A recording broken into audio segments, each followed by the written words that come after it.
Vietnam as my second home. Và tôi coi Việt Nam như quê hương thứ hai của mình vậy. I'm from Singapore. Tôi đến từ Singapore. Because I'm not so sure what she said about me, so I think I want to say it again. Tôi có thể không biết là cô này có giới thiệu gì về tôi sẽ giới thiệu lại. Yeah, I'm from Singapore. Tôi đến từ Singapore. And in Singapore, I run a couple of businesses. Ở Singapore này tôi có một vài công ty. Under my main company, which is President Run Capital Private Limited. My main company is called Sprezzatura. Và công ty chính của tôi là Sura. I know it's hard to pronounce. And what we actually do is that we focus on developing different businesses. Và chúng tôi tập trung vào phát triển những cái doanh nghiệp và những cái lĩnh vực I started the company in 2007. Tôi khởi nghiệp công ty này từ năm 2007. And we are involved in the education business. Và cũng có liên quan đến lĩnh vực kinh doanh về giáo dục. We are involved in automotive engineering businesses. Và chúng tôi cũng liên quan đến kinh doanh về ô tô nữa. We are involved in education business. Và giáo dục.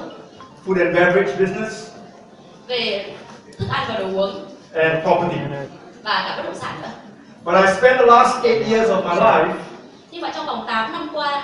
Doing what I love the most. Thì là tôi dành thời gian để làm những gì mà mình yêu thích nhất. Which is this. Và là như thế này đấy. My company is run by my directors. Về công ty của tôi thì do các giám đốc khác So they take care of business while I get to travel the world and meet wonderful people like you. Do đó thì họ phải bận rộn làm việc, còn tôi thì đi du lịch vòng quanh thế giới và gặp những người tuyệt vời như các bạn ngồi đây. You know, I really love coming to Vietnam for one reason. Tôi cái lý do mà tôi rất thích quay lại Việt Nam là actually 3 reasons. Thế là có 3 lý do nữa. One, một là is your food. Thứ nhất là về ẩm thực của các bạn. It is so much nicer in Vietnam than it is in Singapore. Vâng, thức ăn ở Việt Nam thì ngon hơn ở Singapore rất nhiều. Two, lý do thứ hai, the people. Đó là con người. Because all of you Vietnamese are very, very friendly and you are always wanting to learn. Bởi vì con người Việt Nam thì lúc nào cũng rất là thân thiện và cũng hiếu học. And three, và lý do thứ ba, is your traffic. Giáo dục của các bạn. I will always tell this story whenever I do my training. Bởi vì câu chuyện này lúc nào cũng để khi mà tôi You know, the first time I came to Vietnam, lần đầu tiên khi tôi đến Việt Nam, I think it was about 3 to 4 years ago. Tức là khoảng 3-4 năm về trước. One of my friends told me, Leroy, when you go there, một người bạn tôi nói là Leroy, khi mà em đến đấy, the traffic will surprise you. Thì là giao thông sẽ làm bạn ngạc nhiên đấy. So I thought to myself, how bad can it be? Thì tôi tự nhủ bản thân không biết nó tồi tệ thế nào. I came up from the airport. Khi mà tôi đi ra khỏi sân bay, I got into my car. Đi vào xe. And my driver was driving me to the hotel. Và lái xe đưa tôi đến khách sạn. So I'm sitting beside the driver. Đến khi tôi ngồi cạnh lái xe của mình. And we're going down the road. Và chúng tôi đi trên đường. As we're going down the road, khi chúng tôi đang đi trên đường, I see a lorry coming this way. Và tôi thấy một cái xe tải đang đi đối đầu với tôi như này. He is on the wrong side of the road. Anh ấy đi bị ngược chiều. So I look at my driver. Tôi nhìn lái xe của mình. He looks very calm and relaxed. Rất là bình tĩnh và thoải mái. But I saw the lorry coming straight. Nhưng mà tôi lại nhìn thấy cái xe tải đang đi thẳng của tôi. So I looked at him. Và tôi lại nhìn anh ấy. And I said. Và tôi nói. Và tôi chỉ biết là. I said, there's a lorry coming. Có cái xe tải đang đến đi kìa. And he said, don't worry. Đừng lo. This is normal. Cái này bình thường đấy mà. Right? So as we're coming closer, và khi cái xe tải nó đến gần hơn nữa, I asked him. Và tôi định nói với I anh. said, who will move out of the way? Thế thì ai sẽ là người tránh đường ra? He says, don't worry. Đừng lo. When we get there, và khi bạn đi đến cái điểm này, then we decide. Thì lúc đấy mình quyết định sao? You know, this is one of the most interesting experiences I've had. Đấy là một trong những cái trải nghiệm mà thú vị nhất mà tôi từng trải qua. So in Singapore, Và còn ở Singapore, whenever I'm given a chance to come to Vietnam, và khi tôi có bất cứ cơ hội nào đến Việt I get Nam, very excited. thì tôi lúc nào cũng rất hứng khởi. Every month, Mỗi một tháng, I will spend at least 2 weeks in Vietnam. thì tôi dành ít nhất là 2 tuần ở Việt Nam. At least. Just a couple of weeks ago, Một vài tuần trước đây, I flew from Singapore to Da Nang. tôi bay từ Singapore sang Đà Nẵng. And then from Da Nang to Ho Chi Minh City. Và từ Đà Nẵng đến thành phố Hồ Chí Minh. And I took a 1-day break. I went to Vũng Tàu to see the place. Và sau đấy tôi chỉ nghỉ một ngày thôi, tôi đã đi đến Vũng Tàu để xem ở đấy. And then I went to Hanoi. Sau đó tôi lại đi ra Hà Nội. I went to Singapore. Rồi tôi quay về Singapore. And now I'm back in Ho Chi Minh Và bây giờ again. tôi lại quay lại thành phố Hồ Chí Minh. So I spent a lot of time in Vietnam. Vậy tôi đã dành rất nhiều thời gian ở Việt Nam. But most of my time that I spent in Vietnam is for training. Nhưng mà hầu hết thời gian tôi ở Việt Nam là tôi dành cho các lĩnh vực công việc đào tạo. And in Singapore, my company owns Sales Excellence Institute. Và còn ở Singapore thì cái công ty của tôi là sở hữu học viện bán hàng. I founded this company in the year 2008. Tôi thành lập công ty này vào năm 2008. Because I realized that many people who are salespeople, they do not have good sales education. Bởi vì tôi nhận ra là rất nhiều người bán hàng người ta không có đủ kiến thức về bán hàng. To become a doctor, you take about 6 years to study to become a doctor. Muốn trở thành bác sĩ thì các anh chị phải học 6 năm để trở thành bác sĩ. To become an engineer, you will study for 4 years. Còn muốn trở thành kỹ sư thì học 4 năm. So I've always believed that for salespeople to become a good salesperson, we need to have good sales education. Vậy tôi tin rằng đối với một người bán hàng thì muốn trở thành một người bán hàng tốt thì chúng ta phải được học và giáo dục về bán hàng So tốt. Singapore did not have a good sales training school. Còn ở Singapore thì chúng tôi không có một trường nào đào tạo tốt về bán hàng cả. So I started the school in 2008. Vậy tôi thành lập một trường này vào năm 2008. And it has already been about 8 years. Và đến nay thì khoảng được 8 năm rồi. And today we are the #1 sales training school in Singapore. Và bây giờ chúng tôi trở thành ngôi trường dạy về đào tạo về bán hàng tốt nhất Singapore. We train thousands of people every single year. Mỗi một năm chúng tôi đào tạo ra hàng nghìn học viên. And we also begin to bring our sales education to different countries. Và chúng tôi cũng đưa cái giáo dục bán hàng của mình sang các nước khác nhau. The first country that we started was Malaysia. Chúng tôi bắt đầu đầu tiên với nước Malaysia. And then after that was Indonesia. Sau đó là Indonesia. And then about 2 to 3 years ago, Và khoảng 2 đến 3 năm trước, Adam Education Adam Education invited us to bring the program to Vietnam. mời chúng tôi mang chương trình này đến Việt Nam. And I also serve as a country director for Singapore, Và tôi là giám đốc quốc gia của Singapore, Indonesia, ở Indonesia and Vietnam và Việt Nam nữa. for the Sales and Marketing Institute International. Về cho cái khóa đào tạo quốc tế về sales và marketing. So the last 8 years, Tuy vậy trong vòng 8 năm vừa qua, what we have been doing is that we have been bringing the most important sales education to people. là chúng tôi mang những cái kiến thức đào tạo tốt nhất về bán hàng đến cho mọi người. And the people are people who are business owners, Và những người mà học thì là những người mà chủ sở hữu doanh nghiệp, sales executives, thì những người bán hàng cấp cao, sales managers, giám đốc bán hàng sales directors. và vẫn là giám đốc bán hàng. How many of you here are in sales? Ở đây có bao nhiêu người làm về bán hàng ạ? Làm về sale ạ? Giơ tay lên ạ. Okay. How many of you own your own business? Thì bao nhiêu người làm chủ doanh nghiệp? How many of you want to own your own business? Thì ai muốn tự làm chủ doanh nghiệp của mình? How many of you want to take over your boss' business? Thì ai muốn chiếm chỗ sếp của mình? One thing I can tell you is this, alright? Và tôi có thể nói với chị thế này. All of us are in sales. Tất cả chúng ta đều bán hàng. Every day we are selling ourselves, Mỗi ngày chúng ta đều đang bán bản thân mình, selling our ideas, bán những ý tưởng của mình, selling our product, bán sản phẩm của mình, selling our services. bán dịch vụ của mình. And for us to be able to succeed, Và để chúng ta có thể thành công được we all need to be very good salespeople. thì chúng ta cần phải là những người bán hàng thực sự tốt. But the problem that I notice among many salespeople Nhưng có một vấn đề mà tôi nhận thấy là rất nhiều người bán hàng is that many of them, they do not have a good sales education. là nhiều người họ không có đủ kiến thức tốt về bán hàng. They learn how to sell by experience. Họ chỉ bán hàng theo kinh nghiệm thôi. They learn how to sell by watching their boss. Và học theo cái cách bán hàng từ sếp của mình.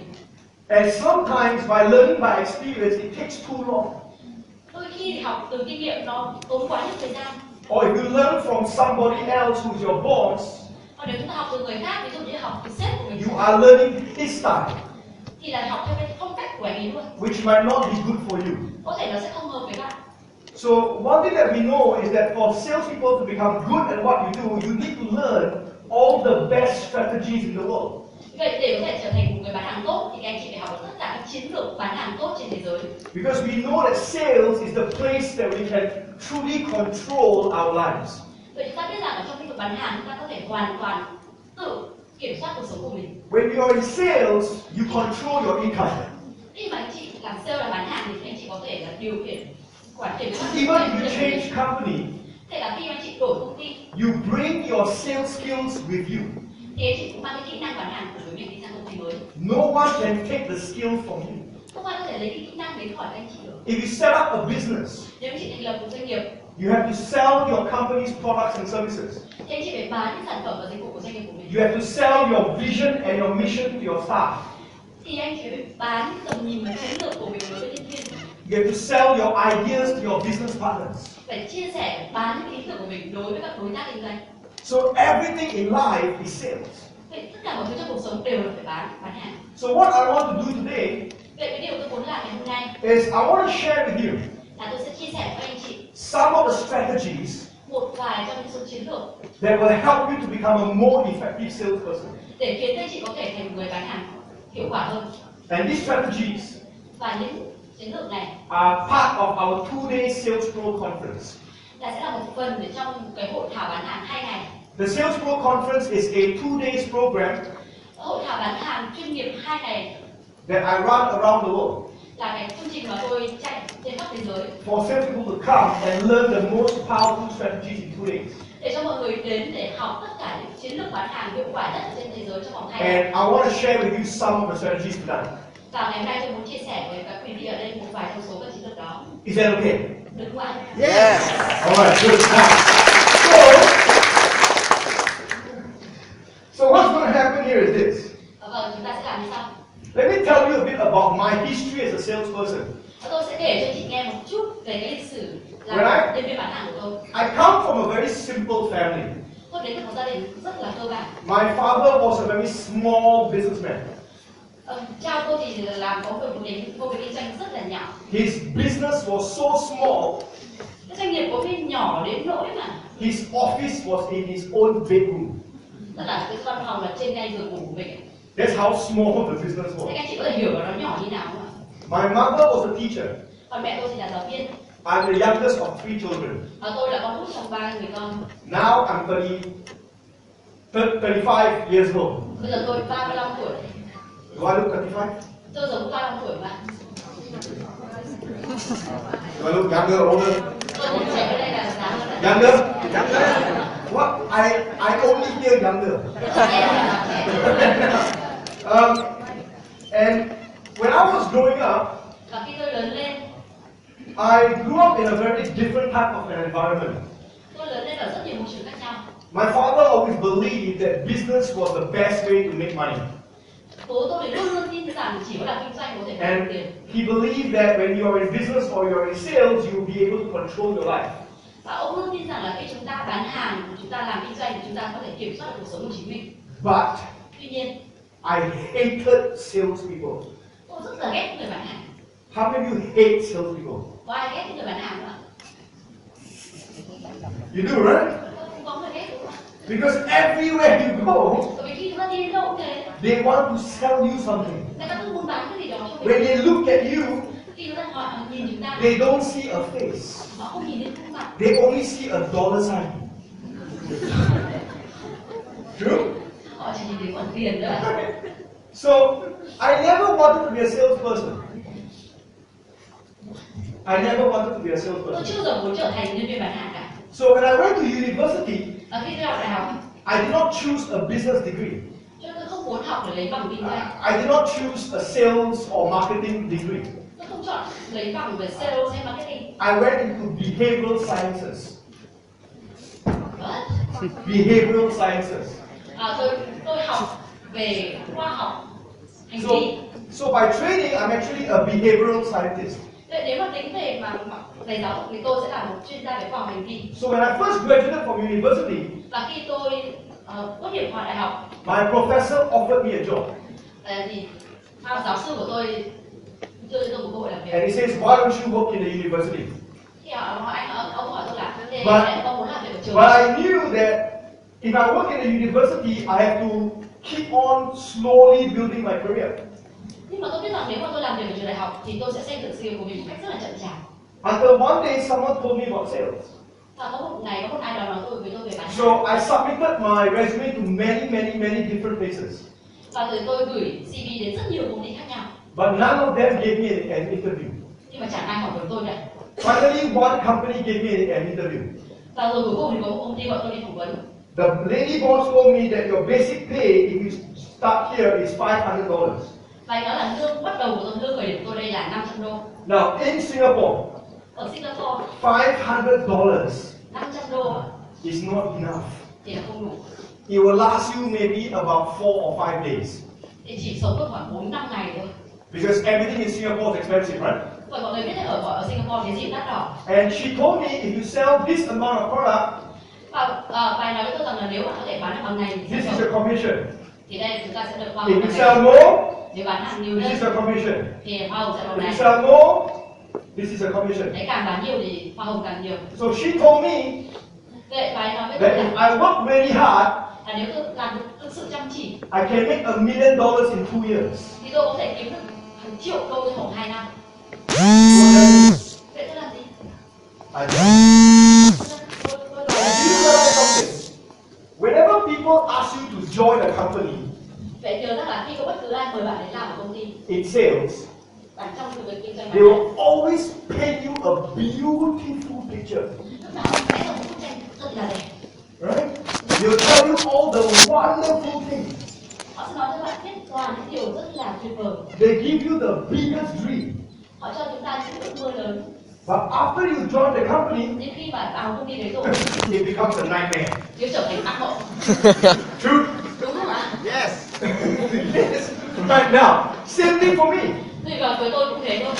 When I first joined, Và khi tôi tham gia vào công ty she đó, told me, bài nói với tôi rằng our products very easy to sell. sản phẩm tôi dễ bán lắm, Our quality very high. chất lượng rất cao, Our processes very good. quy trình rất tốt, You can make money easily. có thể kiếm tiền dễ thôi. So I joined. Thế là tôi vào công ty. In the first month, Trong tháng đầu tiên, I worked really hard. tôi làm việc rất chăm chỉ. Every day, Ngày nào I made every phone call I can make. là tôi gọi điện cho tất cả mọi người I tôi went for every appointment I can find. và tôi đến gặp tất cả các cuộc mà tôi có thể Because được. people always told me, Bởi vì mọi người luôn nói với tôi là if you work hard, nếu mà bạn lại phải làm việc you chăm will chỉ succeed, right? thì chúng ta sẽ thành công, đúng không ạ? I work hard, Tôi làm việc rất chăm chỉ but I didn't succeed. nhưng mà tôi không thành công. At the end of the first month, Và trong vòng những tháng đầu tiên, I sold tôi bán được zero. không bán được sản phẩm này. So I said, never mind. Second month. Đấy là hết tháng 1 sang tháng thứ hai. So second month, Và trong tháng thứ hai, I worked even harder. tôi còn làm việc thậm chí I made more phone calls. tôi gọi điện nhiều hơn, I went for more appointments. tôi đến gặp nhiều người hơn, I sold tôi bán được a grand total tổng cộng là of zero. đúng không? I said, never mind. Tôi cũng không sao I cả. got 3 months probation, right? Chúng ta phải có một chiến lược 3 tháng Third month, đến tháng thứ 3 work harder again. lại tiếp tục làm việc rất chăm chỉ, So harder. làm việc chăm chỉ hơn nữa, Did everything I can. làm việc tất cả những gì có thể. I sold zero. Không ạ? And that was it. Và thế đấy. I went to meet my friends. Tôi đến tất cả các bạn bè của tôi And many of them, và rất nhiều người trong số họ when we all met up, khi mà chúng tôi ngồi after về you nói chuyện, graduate and you start to work, khi mà chúng ta tốt nghiệp và bắt đầu đi làm what is the first thing that you normally talk about? thì thông thường chúng ta sẽ nói về những cái gì đầu tiên? Job and salary, right? Công việc và mức lương, đúng không ạ? So everyone was talking about their salary. Thì ai cũng nói về mức lương của mình. And in Singapore, a graduate normally earns about $2,500 to about $3,000 a month. Còn ở Singapore thì một người mới tốt nghiệp ra trường có thể kiếm được từ 2.500 đến 3.000 một tháng. So they were going around the table, Bây giờ đi vòng quanh cái bàn đấy and everybody was in that range of 2,500 to 3,000. thì ai cũng là có mức lương khoảng từ 2.500 đến 3.000 đô. And then they look at me. Rồi tất cả mọi người nhìn tôi. They said, Leroy, Anh nói, này Leroy, what about you? còn anh thì sao? I said, Tôi nói là 1,500. tôi nói là 1.500. They said, per month? Một tháng ấy hả? I said, no, Không. 3 months combined. That was the only thing I could say. Đấy là tất cả những gì tôi có thể nói với họ. So some of my friends, Vậy là bạn bè của tôi they told me, Leroy, nói tôi là này Leroy, forget about sales. quên việc bán hàng đi. You know, go back to the university. Hãy quay lại làm việc ở trường đại học. So I said, okay. Mà vâng nói được rồi. The next day I went to my office Ngày tiếp theo tôi đến văn phòng and I wanted to resign. và tôi muốn bỏ việc. But my boss told me, Nhưng bà sếp của tôi nói he rằng said, Leroy, don't resign. thôi Leroy đừng bỏ việc. Go for this workshop. Hãy đến cái hội thảo này đi. So I said, what workshop? Tôi hỏi cái hội thảo nào cơ? She gave me this newspaper cutting, Bà ấy đưa tôi một cái tờ báo about a 3-hour workshop, something like this. là một cái hội thảo 3 tiếng giống như thế này. And she said, go and learn. Và nói rằng đến đấy bà học hỏi I đi. said, okay. Rất vợ con được rồi. So I remember I came for the workshop. Và khi tôi đến hội thảo, I had no money in my pockets. chẳng có đồng nào trong túi cả. I had no more dreams for myself because 3 months I didn't make any money. Và tôi cũng chẳng có một ước mơ nào cả bởi vì là trong vòng 3 tháng cũng chẳng kiếm được đồng nào. I wanted to give up. đấy tôi đã muốn từ bỏ. But the trainer Nhưng mà người đào tạo was teaching us a lot of good sales skills. thì là dạy cho chúng tôi rất nhiều cái kỹ năng bán hàng tốt. And I told myself, Và tôi tự nói với mình, I must learn from him. tôi phải học từ anh ấy. So I will go for whichever program that he will sell to me. Vậy là tôi đến bất cứ chương trình nào mà dạy bán hàng. His program Chương trình của anh đã ra was $16,000. trị giá 16.000 đô. I told myself I cannot go. Ôi tôi không thể đi được đâu. After his 3 hours, Sau vòng 3 tiếng everybody went behind to sign up. thì mọi người đều đi về sau và I was still sitting there. tôi thì vẫn ngồi đây. He comes up to me Ông ấy đến với tôi and he asked me, và hỏi, what are you waiting for? thế còn chờ gì nữa? I said, I'm waiting for the money to appear. Tôi chờ là tiền nó xuất hiện. I don't have the money. Bởi vì tôi không có tiền. And then he asks me this question. Và sau đó thì ông hỏi tôi câu này. He says, Leroy, Anh nói là này Leroy, are you interested anh có hứng thú không? in making money? Thì con có hứng thú tạo ra tiền không? I said, yes. Anh nói tất nhiên rồi. He said, are you interested Anh nói rằng anh có thích in your sales career? trong cái nghề nghiệp bán hàng của mình hay không? I said, yes. Tôi nói tất nhiên là có. Now that's a good answer, right? Câu hỏi câu trả If lời someone asks you if you're interested and you say yes, that's a good answer, right? khi ai hỏi bạn là bạn có thích không, bạn trả lời có. Because Tôi it is, hỏi, câu it trả lời is, không ạ? it is better to be interested than to be not interested, Tất nhiên là chúng ta thích thú thì tốt hơn là chúng ta không thích được, right? đúng không ạ? But when I told him yes, Nhưng mà khi tôi nói ông ấy là có, he looked at me ông ấy nhìn tôi and he said this, và nói thế này, because you are interested, bởi vì anh thấy thích, this is why you fail. đó là lý do vì sao anh thất bại. I said, huh? Thế là cái gì không? I don't understand. Tôi không hiểu. Tại sao? Tại sao? Why? True. And what happened was, I said, can you give me the answer? Và tôi nói là thế ông có thể cho tôi câu trả lời không? And he says, do you want the answer? Đấy, anh muốn câu trả lời hả? I said, yes. Tôi nói có. He said, are you sure? Có chắc không? I said, yes. Tôi lại nói có. Then sign up for the program. Thế thì đăng ký học khóa này đi. So, I kept on thinking about the program. Lúc đấy tôi bắt đầu nghĩ về khóa học. And I went home, Và tôi về nhà. still thinking about the program. Vẫn nghĩ về cái chương trình đó. Because I did not have $16,000. Bởi vì tôi không có 16.000 đô. But I wanted to go. Nhưng mà tôi muốn đi học. So I thought and I thought and I thought and I realized something. Và tôi cứ nghĩ mãi và tôi nhận ra rằng I have a personal banker. tôi có một nhân viên ngân hàng cá nhân. Who is that? Ai đấy? My father. Bố tôi. So I walked up to my father Và khi tôi đến gặp bố tôi. and I said, Daddy, Nói, bố ơi, I have never asked you for anything in life before. trước đây con chưa từng xin xỏ bố điều gì. And his answer was, Và câu trả lời của ông là don't start now.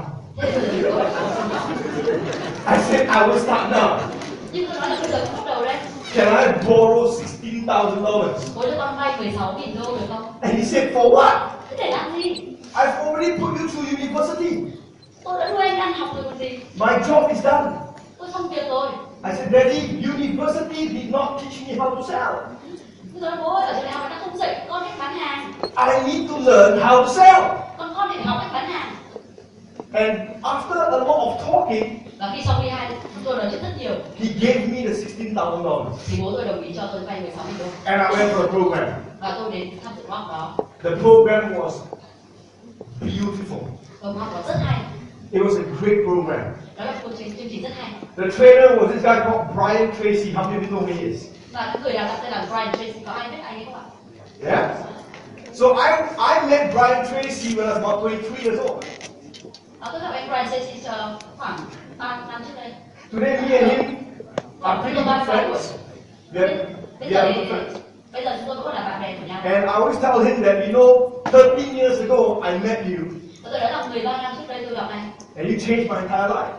Và anh đã thay đổi toàn bộ cuộc sống. Because the skills that I learned from him Bởi vì những cái kỹ năng mà tôi học được từ anh ấy. and many other trainers that I met later Và rất nhiều những người đào tạo sau mà tôi gặp have helped me to become a great salesperson. đã khiến tôi trở thành một người bán hàng tuyệt. And what I would like all of you to do Và tôi muốn tất cả các bạn làm is to ask yourself, là sẽ tự hỏi mình, if you want to become a great salesperson, nếu chúng ta muốn trở thành một người bán hàng giỏi what is your strategy? thì chiến lược của chúng ta là gì? Some of us, we use experience, like what I said. Thì một vài chúng ta sẽ nói là sẽ sử dụng Some kinh nghiệm of của us, chúng ta nói. we use our bosses to learn from. Còn một vài chúng ta sẽ học từ phong cách của sếp mình. Some of us, we read a lot of books. Còn một vài sẽ học rất nhiều các sách. Some of us, we go for training seminars. Còn một vài người thì đến các khóa học. I hope that you are doing something at least. Tôi hy vọng là ít nhất là các bạn đây cũng đang làm một cái gì đó. Because sales Bởi vì bán hàng is it's an industry that is very stressful. bởi vì là cái lĩnh vực bán hàng này đó là một cái công việc cực kỳ là đau đầu. Because every day we face this thing that we call rejection. Bởi vì ngày nào chúng ta cũng gặp cái gọi là sự từ chối. True? Đúng không ạ? Every day is a different day for us. Ngày nào cũng là một ngày khác của chúng ta. Today can be a good day, Ngày hôm nay có thể rất thành công. and tomorrow is a horrible day. True? Còn ngày mai có thể là một ngày rất kinh khủng. This month can be a great month, Tháng này có thể là một tháng rất là tuyệt. and the next month it becomes a horrible month. Còn tháng tiếp theo có thể là kinh khủng. And every day our heartbeat goes up and goes down. Ngày nào trái tim chúng ta cứ đập nhanh rồi lại đập chậm. Our blood pressure will go up and go down. Huyết áp cứ tăng lên rồi hạ xuống. Our emotions go up and down and left and right. Còn tình cảm tôi đi lên đi xuống đi ngang đi dọc. It's a bit like your traffic in Vietnam. Giống như là giao thông của Việt Nam. Left and right, and front and back. Đi trước đi sau. You know, when I was crossing the road when I came here, Và khi tôi đi qua đường khi tôi đến đây, I stood at the edge of the road. tôi đứng ở rìa đường. You see, in Singapore, Và các bạn biết ở Singapore, if you've ever come to Singapore, có ai đến Singapore chẳng? you see our roads. Khi mà các anh chị thấy con đường It's của tôi very nice. thì rất là đẹp đúng không ạ? Everybody is following everybody, Ai cũng đi theo cùng cái hướng. right? So when you want to cross the road, Thế khi chúng ta muốn qua đường you only have to look left and look right. thì ta chỉ cần nhìn trái hoặc nhìn phải. In Vietnam, Còn ở Việt Nam ấy, you look left, nhìn trái, you look right, nhìn phải, you look there, nhìn đây, you look here, you look there, and then you cross. rồi nhìn hết mọi nơi rồi lúc đấy mới qua đường. Because you've got motorbikes coming everywhere. Ở chỗ nào cũng thấy có xe máy đi qua. So my friend told me, Người bạn tôi nói với tôi rằng if you want to cross the road, nếu mà anh muốn sang đường don't think, thì đừng có nghĩ gì. just cross. Cứ đi là I said, are you sure? anh có chắc không? He said, you look left, you look right, Anh nói là nếu có nhìn trái nhìn phải you will never cross. không bao giờ vượt qua đi qua đường được. Just pray Nhìn cứ đi and qua cross. đi qua đường thôi. He said that the motorbikes will know how to go around you. Mọi người đi xe máy sẽ biết cách tránh nhanh. You know how scared I was the first time I crossed the Mọi road? người biết là lần đầu tiên đến Việt Nam đi qua đường tôi sợ thế nào. But now, Bây giờ thì I'm very good.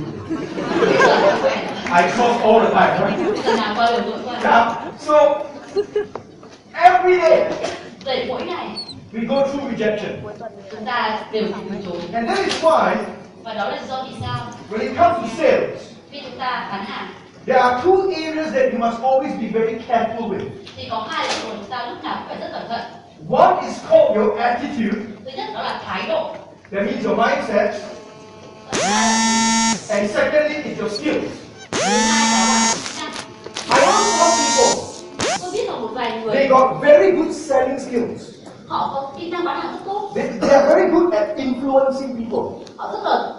Họ có thể là ảnh hưởng người ta rất tốt. But their mindset is not strong. Nhưng mà tâm lý của họ lại không vững. They cannot handle rejection very well. Họ không thể nào mà đối đầu với sự. And I know some people, Và tôi biết có một vài người their attitude is very good. thái độ thì rất tốt. They never give up, they're always working hard. Họ không bao giờ từ bỏ, lúc nào cũng làm việc rất chăm chỉ. But they never succeed. Nhưng không bao giờ thành công cả. Why? Sao ạ? Because they don't have the skills. Bởi vì họ không có kỹ năng. Right? They learn the skills too slowly. Họ kỹ năng rất là chậm. And the worst part is this. Và cái điểm tồi tệ nhất đó là Your consumer, những cái người tiêu dùng của chúng ta, your client, khách hàng của chúng ta, they are changing faster than you. họ thay đổi nhanh hơn là chúng ta thay đổi. So by the time you learn a skill, Vậy khi chúng ta học được một kỹ năng này your customer is already here. thì khách hàng của chúng ta đã Then you learn a skill again, chúng ta lại học kỹ năng này the customer is here. thì khách hàng đã đi xa thêm một tí So nữa. you are never able to catch up Thì chúng ta không bao giờ theo kịp khách hàng của mình with the right way to sell to today's customer.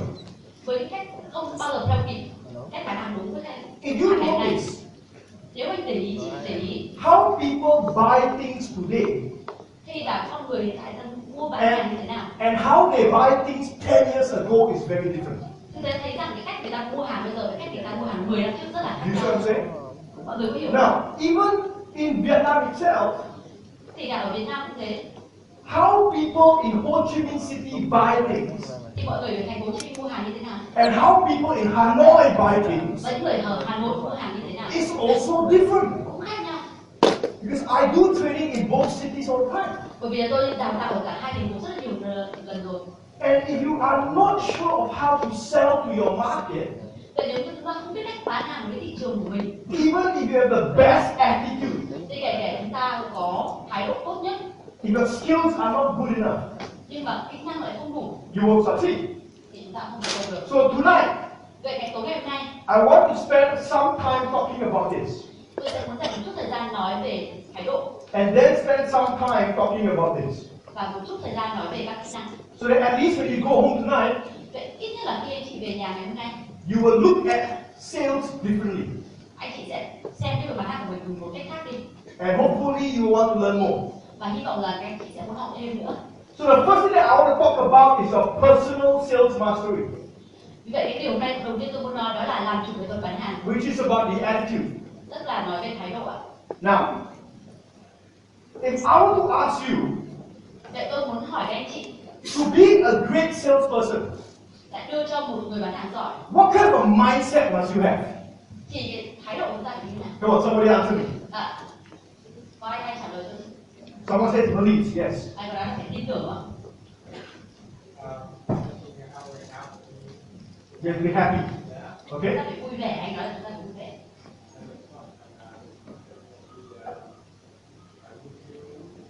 A good feeling and happy. Thứ nhất là chúng ta Alright, thank you very much. Please clap for him. chúng ta Anyone else? có hai điều. What else? What mindset must you have?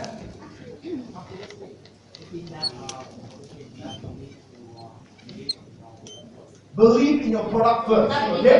Clap for him, please. Who's next? Yes. I believe that we have to be strong belief that we can sell a good we have. So you have a strong belief in Yes, yourself. and we clearly understand that the benefits the goods can bring to the customers. So to really understand the benefits of your goods. Now that's under skills, right?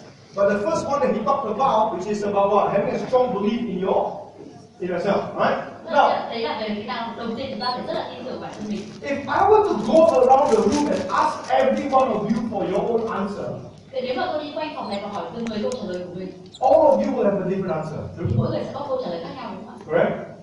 But I can tell you one thing. Nhưng tôi có thể nói với anh chị điều này, No matter what answer you have, không cần biết anh chị có câu trả lời như thế nào, it is only an answer. nó chỉ là một câu trả lời thôi.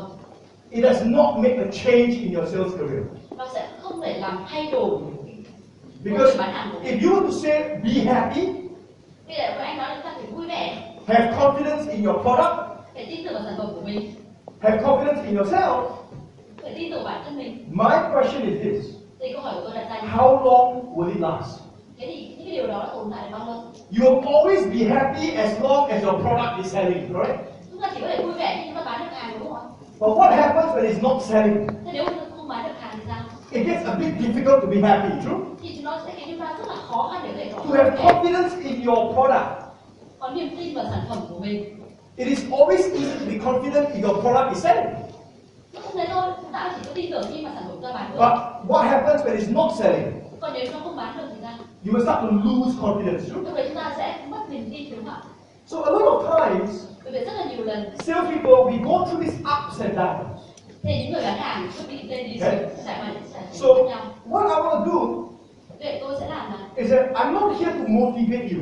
tôi không phải ở đây để Okay. đưa động lực cho anh chị. I am not a motivational speaker Vì tôi không phải là một người nói chuyện cảm hứng. because I do not believe in motivation. Vì tôi không tin vào cái sự truyền cảm hứng. If you want to sell well, Nếu mà anh chị muốn bán hàng tốt it's not about feeling motivated. thì không phải là chúng ta cảm thấy chúng ta có động lực. Why? What is motivation? Thế thì sao động lực là cái gì? Motivation is a feeling, Thì cái sự động lực đó là một cái cảm xúc. right? And what happens is that your company will organize for you a motivational talk. Anh chị nghĩ thế nào nếu như mà công ty ta tổ chức một Right? cuộc At nói chuyện at the beginning of the year đầu năm or somewhere at the last part of the year. hoặc là ở cuối Right? năm, And the trainer will come up and say what? và những người giáo viên sẽ đến và nói You can! chúng ta có thể, Everybody say, I can! mọi người nói tôi có thể, And they make you stand up và rồi có thể mọi người đứng and lên shout what? và la lên Yes, I can! vâng tôi có thể, Yes, I can! Yes, I can! Correct? đúng không ạ? Chúng ta sẽ làm thế đúng không? And you feel good, correct? Và chúng ta cảm thấy rất là vui So vẻ. you, yes, I can! Yes, I can! Với cái vâng tôi có thể, vâng tôi có thể. Then when you go home, Rồi sau chúng ta về nhà. cannot. Không. Why? Tại sao lại như vậy? Because when you go home, Bởi vì khi chúng ta về nhà rồi, when you go back to the office, để quay đến văn phòng, when you meet your client, khi chúng ta gặp khách hàng and they say no, và nói không, are you going to stand there and say, yes, I can? chúng ta phải nói vâng tôi có thể. No. Chúng ta không làm thế được. Make sense? Khi có người Salespeople, những người bán hàng, if we want motivation to help us, để chúng ta muốn là có động lực truyền cảm hứng để giúp đỡ chúng ta, it's not going to work. thì không thành công đâu, không được đâu. You need to change the way you think. Chúng ta cần phải thay đổi cách nghĩ của mình. You understand? Anh chị hiểu không ạ? You need to change the way you respond to your situations. Chúng ta phải thay đổi cái cách mà chúng ta đáp lại cái trường hợp You của need mình. to change the way you respond to your rejections. Chúng ta phải thay đổi cái cách mà chúng ta làm việc với những Because đối. I can tell you one thing. Tôi có thể nói với chị, No matter how good a salesperson you are, không cần biết anh chị bán hàng giỏi như thế nào, there will always be clients who will still say no. thì cũng có khách hàng sẽ nói không với anh chị, đúng không ạ? There will always be. Lúc nào cũng vậy thôi. And if you do not know how to respond to your rejections, Và nếu chúng ta không biết phản hồi lại if you don't know how to từ chối như thế nào, respond to your problems, chúng ta không biết phản hồi lại cái vấn đề của chúng ta như thế nào, two things will happen. thì rõ hai điều sẽ xảy ra. One, Một là you will change company. chúng ta thay đổi công ty, Because you will say, và tiếp theo maybe if I go to a different company, có thể tôi phải đi sang công ty khác easier to sell. thì có thể bán dễ hơn. Then when you go to the company, Thì chúng ta chuyển công ty same problem. vẫn cứ là vấn đề. Or Ok. two, Hoặc là hai you will give up. là chúng ta từ bỏ. And you will leave the best industry in the world. Và anh chị đã từ bỏ cái nền công việc tốt nhất trên thế giới. Now, the reason why many salespeople are feeling very tired of their careers, Cái lý do mà rất nhiều người bán hàng cảm thấy rất là mệt mỏi với cái sự nghiệp của mình, or they feel as if there's, sales is about luck, hoặc họ cảm thấy rằng bán hàng như là chơi xổ số may mắn ấy, or they feel that sales is a difficult career, hoặc họ cảm thấy là bán hàng là một việc rất khó. it's because Đó là bởi vì they don't seem to understand this. vì họ không hiểu những điều này. For many of them, Đối với rất nhiều người trong số họ, they do not understand this cycle. họ không hiểu cái vòng tròn này. They all believe that the cycle starts from results. Bởi vì mọi người đều tin rằng là cái vòng tròn này bắt đầu từ kết quả, And that means their results affect what they believe. và kết quả sẽ ảnh hưởng đến cái niềm tin của họ, And what they believe affects what action they take. và cái niềm tin nó sẽ ảnh hưởng đến cái hành động mà họ And thực hiện. based on the action that you take, Và những cái hành động mà bạn thực hiện it affects the potential that you reach. là sẽ ảnh hưởng đến cái tiềm năng mà bạn có thể hướng tới, And what potential you reach affects your results. và cái tiềm năng của bạn đã ảnh hưởng đến kết quả. So many salespeople, Vì rất nhiều người bán hàng they do not do well in their lives. họ không thực hiện tốt, They feel tired, they feel rejected, they feel frustrated. họ cảm thấy rất là mệt mỏi, lúc nào cũng bị từ chối và rất là Because- căng thẳng. Bởi vì They start this cycle from the wrong place. bây giờ là bắt đầu cái đường tròn này từ một chỗ sai, They start from results. họ bắt đầu từ kết quả, They don't start from beliefs. chứ họ không bắt đầu từ niềm tin. Now what do I mean by this? Và tôi nói điều này nghĩa là gì ạ? I want you to follow this formula. Và tôi muốn các chị theo cái công thức này. Okay? Do not take any photographs of the formula yet. Đừng có chụp hình vội. Let me teach you first. Hãy để tôi dạy cho anh chị trước. Then I say take. Sau đó tôi nói chụp hình đi. Then you take. Lúc đấy anh chị hãy chụp hình. Because if you're taking, Bây giờ nếu anh chị cứ chụp hình you are not listening. thì các chị không nghe tôi nói. Understand? Dạ, anh chị Okay. hiểu. So later you take, huh? Bây giờ So that I also can post. Now, có thể vào chụp hình cùng. Salespeople, Những người bán hàng, many of us, we are result oriented. rất nhiều trong số chúng ta là hướng đến kết quả. And this becomes the problem. Và đây chính là điều gây ra vấn đề. Why? Tại sao lại vậy? You should never be result oriented in sales. Chúng ta không bao giờ nên hướng đến kết quả trong lĩnh vực kinh sao? Many of you will say, but Leroy, Mọi người nói Leroy, sales is all about results. bán hàng tất nhiên là phải quan tâm đến kết quả rồi. No result, Nếu không có kết quả, no money. thì không có tiền. So I need to think about result all the time. Cho nên lúc nào tôi cần phải nghĩ về kết quả. No. Ờ, Why? tại sao lại như vậy? You see, when you think about results all the time, Anh chị biết đây, khi chúng ta lúc nào cũng nghĩ đến kết quả, you do not realize thì chúng ta không nhận ra rằng the psychological effect on your behavior. là cái tâm lý đó nó ảnh hưởng cái hành động của chúng ta. And don't forget, Và đừng quên rằng it is your behavior that affects your result. là cái hành động của chúng ta nó ảnh hưởng đến kết quả, đúng không ạ? When you are a person who only focuses on results, Nếu chúng ta là người mà lúc nào quan tâm đến kết quả, this is a psychological effect. thì là cái ảnh hưởng tâm lý như sau. When you get positive results, Thì chúng ta có kết quả tích cực, when you get positive results, thì chúng ta có kết quả tích cực, you will have positive beliefs. thì chúng ta sẽ có niềm tin tích cực. Make sense?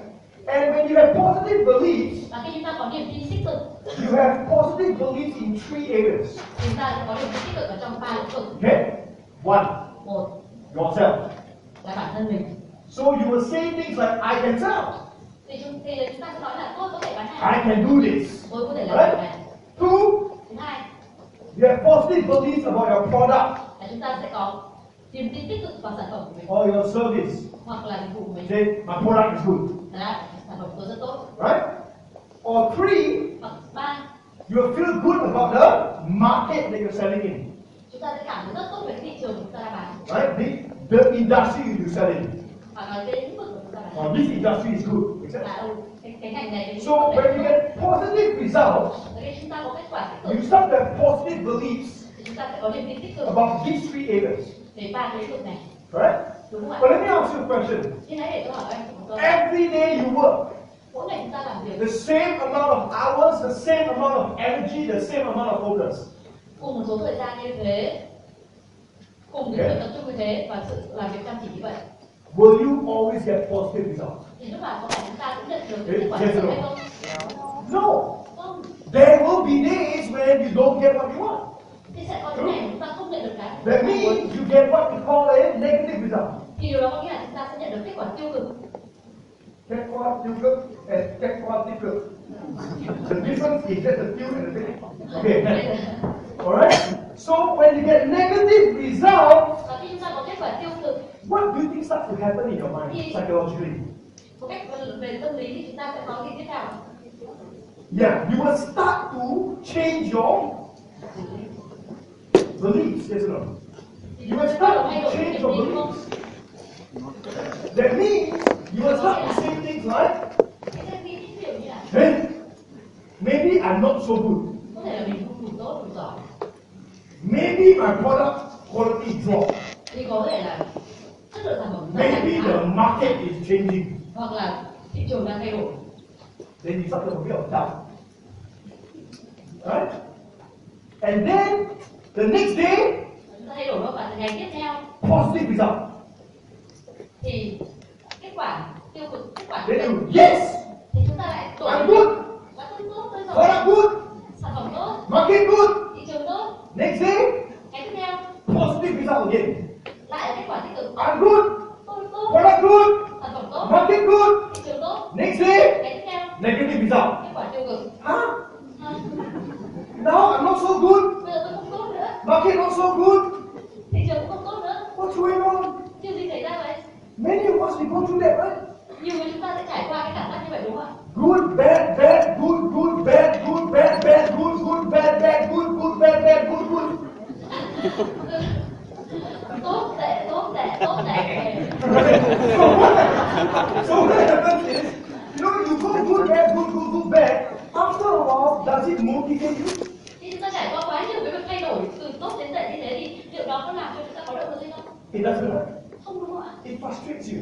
Nó làm chúng ta And rất là after a while, và sau một thời gian, because every time your results change, mỗi khi chúng ta kết quả chúng ta thay đổi, your beliefs change, thì niềm tin của chúng ta thay đổi, your actions change, hành động thay đổi, your behavior change, hành động thay đổi, your results keep on changing. và tất nhiên là cái kết You quả get đó what? không thay đổi thì chúng ta sẽ nắm rồi. And then when the boss asks you, Và khi là sếp hỏi your next month target how? Thế thì target tháng tới là như thế nào? Your answer will be Thì câu trả lời sẽ là when next month comes, khi nào tháng tới đến. I will tell you. Next week how?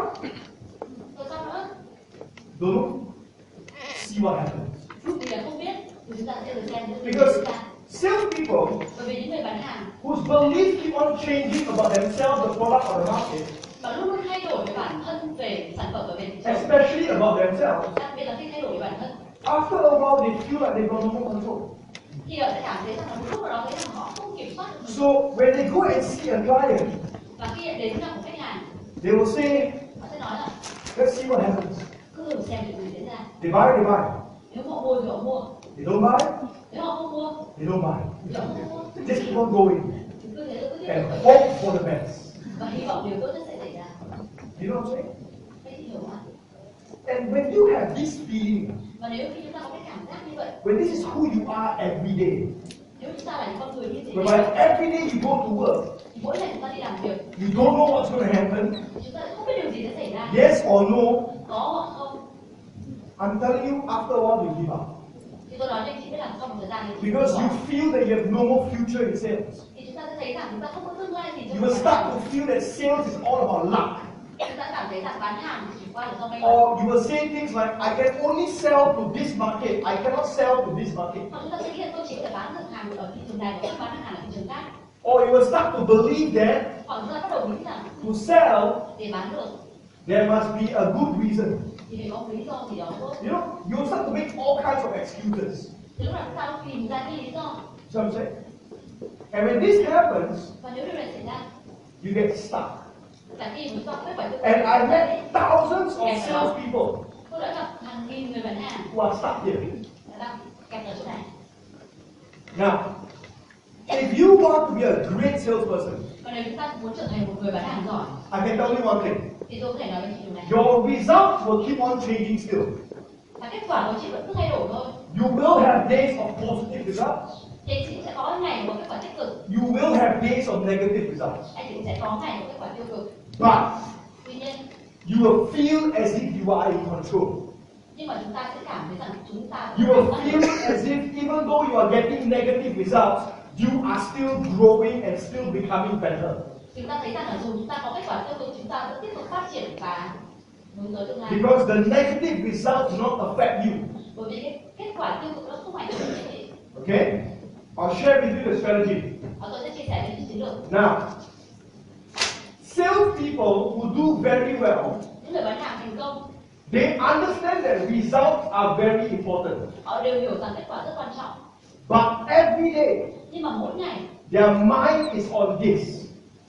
thì là tâm trí của ta đều Their mind is on what they choose to believe first. thì tâm trí họ là chọn mà họ tin vào cái gì trước tiên. So they don't think about last month's result. Họ không nghĩ về kết quả của tháng trước, They don't think about yesterday's result. họ không nghĩ về kết quả ngày hôm qua. They focus on what they want to believe about themselves, Họ bắt đầu là muốn là tin vào about their product, vào sản phẩm or about their market. hoặc là Okay. thị trường của họ ngày hôm nay. Means every day when they wake up, Về mỗi ngày khi anh ấy thức dậy, they make sure that they choose to believe the right things first. thì họ chọn là họ sẽ tin tưởng vào những điều đúng trước. You understand? Rồi anh chị hiểu không ạ? Now, the question that you ask me is this. Rồi câu hỏi các chị có thể đặt cho tôi là What do you mean by belief, Leroy? thế thì anh tin vào cái You gì see, không? a belief is something that you think. Niềm tin là cái gì mà anh chị nghĩ, It is your own opinion. đó là cái quan điểm của riêng anh chị. And don't forget, Và đừng quên rằng what you choose to believe cái mà anh chị chọn để tin affect what your brain does. là sẽ ảnh hưởng đến cái mà cái nào What chúng ta you hoạt choose động to thế nào. believe Cái mà chúng ta chọn để tin affects your behaviors. nó ảnh hưởng đến hành vi của You chúng ta. understand? Anh chị hiểu không? Okay? This is very important for us to do. Now, Cái điều đấy rất là quan trọng anh chị. if you wake up in the morning, Và khi chị tỉnh dậy vào buổi sáng, you go, this week is going to be as bad as last week. tuần này chắc lại tệ như tuần trước thôi. That is your Thế thì đó chính là belief, yes or no? cái niềm tin. Will it affect the way you take action in the week? Thì nó sẽ ảnh hưởng đến cách mà anh chị hành động ở trong tuần này. Yes. Đúng không ạ? Right? If you wake up in the morning Và nếu chị thức dậy vào buổi sáng and you go, và nghĩ là my product very hard to sell, right? tôi sản phẩm mình khó bán quá, Will it affect how much you want to sell? Cái chạy rồi lại chị muốn bán bao nhiêu? Yes or no? It will.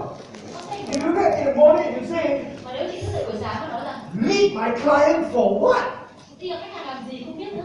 He's going to say no anyway. Dù sao đi cũng từ chối mà. Will it affect the way you go and sell to your client? Thì nó sẽ đổi đến cách mà chúng ta đến gặp và bán hàng cho khách, đúng không ạ? You see, if you wake up with a belief, Vậy khi chúng ta tỉnh dậy với một niềm it tin affects everything in the day. là nó sẽ ảnh hưởng đến toàn bộ hành động của You chúng ta trong ngày understand? đó. And that is why you need to be very careful with what you believe. Vậy chúng ta cần phải rất thận trọng chọn cái niềm tin. I'll give you an example. Tôi đưa lên ví dụ như sau. Let's say this bottle of water is $1. Ví dụ như chúng ta là cái chai nước này giá 1 Okay? đô. In the shop, right? How many of you believe that you can sell this for $50? Thì ai có thể tin rằng có thể bán chai nước này với giá 50 đô? Okay? 4, 5 of you. How many of you believe cannot sell for $50? Thì ai cũng tin không thể bán được cái chai này với giá 50 đô. Okay? Those of you that say can sell, Với những người nói là có thể bán được, and those of you that say cannot sell, với những người nói rằng không thể bán được, who is right and who is wrong? thì ai là người đúng ai là người sai? No one is right and no one is wrong. Không ai đúng không ai sai, đúng không ạ? But I can tell you one thing. Nhưng mà tôi có thể nói với anh chị điều này. The person who said Cái người mà nói là cannot sell, không thể bán được, straight away what happens? thì ngay lập tức điều gì xảy ra? The brain will not think of how to sell. Thì cái đầu óc của người đấy sẽ không nghĩ về là chúng ta And làm the cái sale bán will hàng. never happen. Chúng ta sẽ không thể bán hàng được. But for the person who says can sell, Với những người nói là có thể bán được, and you ask him how to sell, thì tôi sẽ hỏi là thế làm cách nào để bán? his answer will be, Thì câu trả lời sẽ là let me think. để tôi nghĩ ra, True? đúng không ạ? And when he thinks, and if he thinks long enough, Và cứ nghĩ khi mà nghĩ đủ lâu he will realize, thì em ra nhận ra là can sell. có thể bán được. Where? Bán được ở đâu? Go to the desert. Ra sa mạc ạ. Go to the desert and stand there Phải đi ra sa mạc đứng như thế này with your bottle of water in your hand. với một chai nước trong tay. And you see some guy walking to you. Và sẽ thấy một vài người đi đến 4 or 5 days he has not drink water. 3-4 ngày rồi không uống tí nước nào. You look at him. Và hiện ra nhìn thấy You cao tell him và nói $50. 50 đô. Will he give you the money? Thì anh ta có đưa tiền cho mình không? Yes. Có. Can sell. Thế là có thể bán được. But some of you Nhưng mà có thể một will vài not tell người me, sẽ nói với tôi MR.Leroy, MR.Leroy, my product sản phẩm của is tôi, not sold in the desert. sản phẩm của tôi không bán ở My sa product mạc. is in a competitive market. Sản phẩm tôi bán ở một thị trường rất cạnh tranh.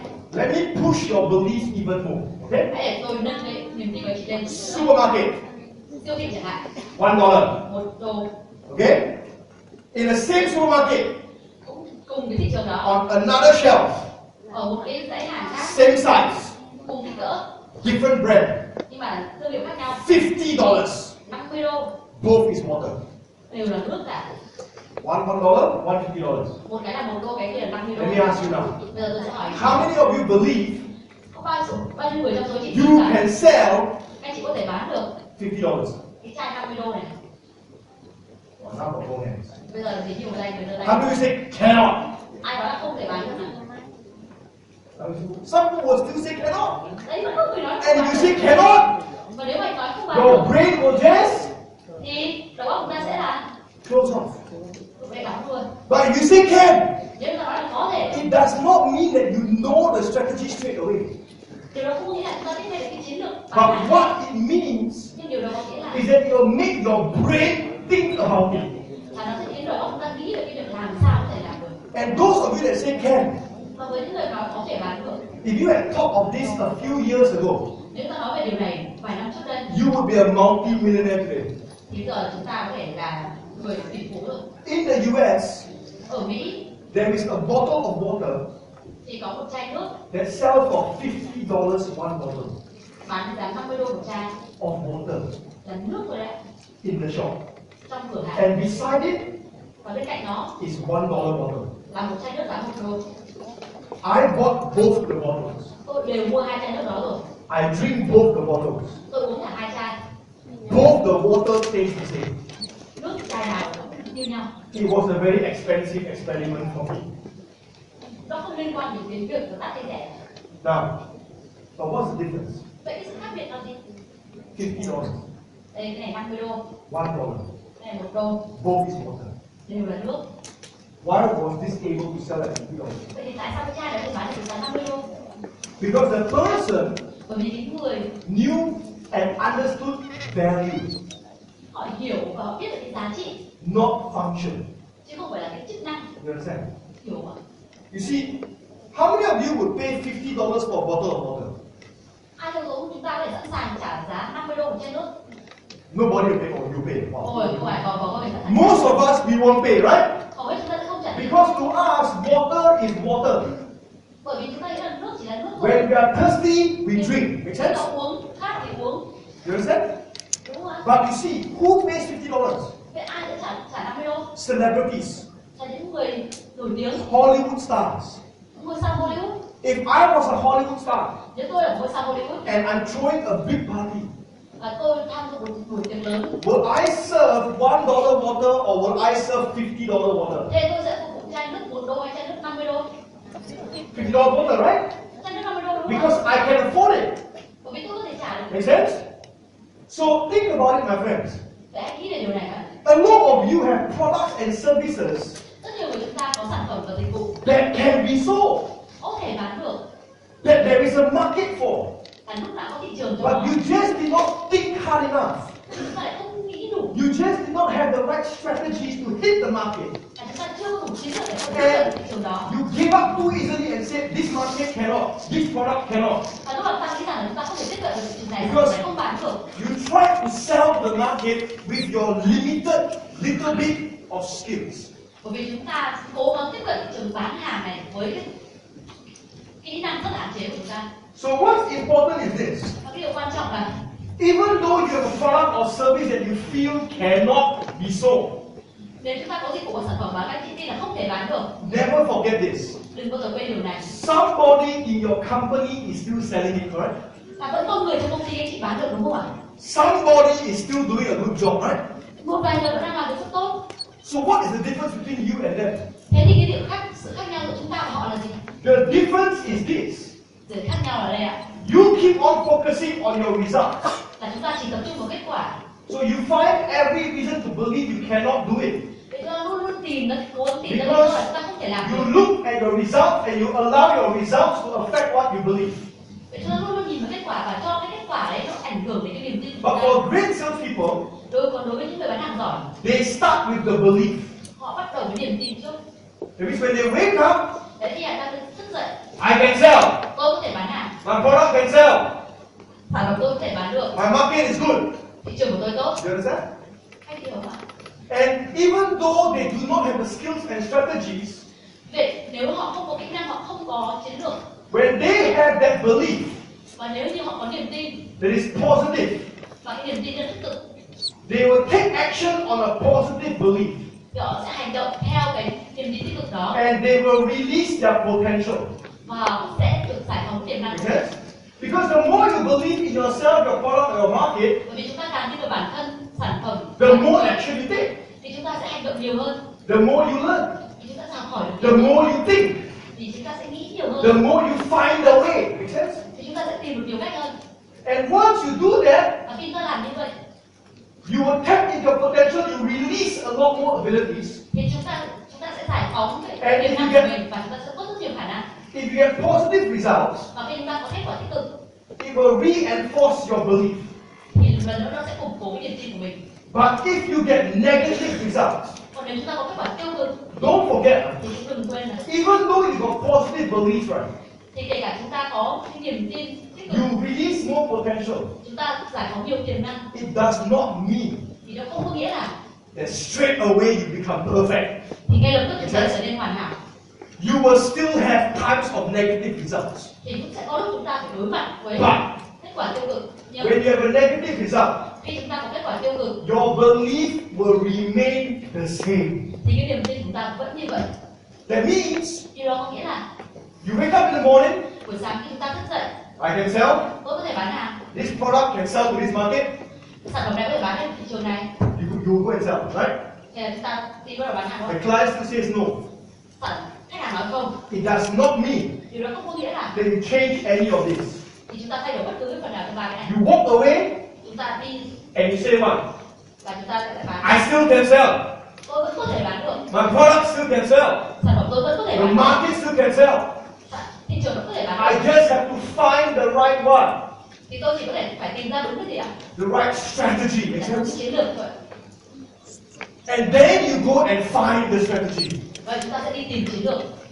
And with the change of the strategy, you go back and you sell again. Và khi chúng ta thay đổi chiến lược, chúng ta sẽ quay lại và bán hàng tiếp. If it doesn't work, Nếu như nó không thành công, you still keep the same belief. mà chúng ta vẫn giữ niềm tin như I vậy. can sell. Tôi có thể bán được. My product can sell. Sản phẩm có thể bán được. The market can sell. Thị trường vẫn bán I được. need another strategy. Là chúng ta cần phải có một chiến You lược khác. understand? Các anh chị có hiểu So không? you are in control. Là chúng ta kiểm soát được. Your emotions are stable. Cảm xúc của chúng ta You ổn định. understand that every negative result Chúng ta hiểu rằng bất cứ is kết quả tiêu not cực nào because of yourself, thì cũng không phải là do bản thân chúng ta, not because of the product, không phải vì sản phẩm, not because of the market. không phải là vì thị trường, It is because of the strategy. mà nó là vì chiến lược. And you keep on changing your Và chúng ta sẽ thay đổi cái gì? strategy. Thay đổi chiến lược. That means you need to spend a lot of time learning as much strategies as you can. Điều đó nghĩa chúng ta phải dành càng nhiều thời gian học về càng nhiều chiến lược càng tốt. Because don't forget, Bởi vì các anh chị đừng quên rằng to change a strategy, thay đổi chiến lược you need to have a strategy to change to. là chúng ta phải có một cái để chúng ta thay đổi sang chứ, Correct? đúng không ạ? But many of us, Nhưng mà rất nhiều trong số chúng ta we sell the same way all the time. lúc nào cũng bán hàng theo một kiểu. So this client, we sell this way. Với khách hàng này bán kiểu này, To this client, the same way. với khách này cũng To bán this như thế, client, the same way. với khách hàng khác To cũng this thế. client, the same way. Khách nào cũng And phải then you hope và hy vọng rằng that somebody will say yes. là một số người trong xã hội sẽ nói là That means nó. what you are doing, Đấy là cái chị đang you làm. are taking up a rifle,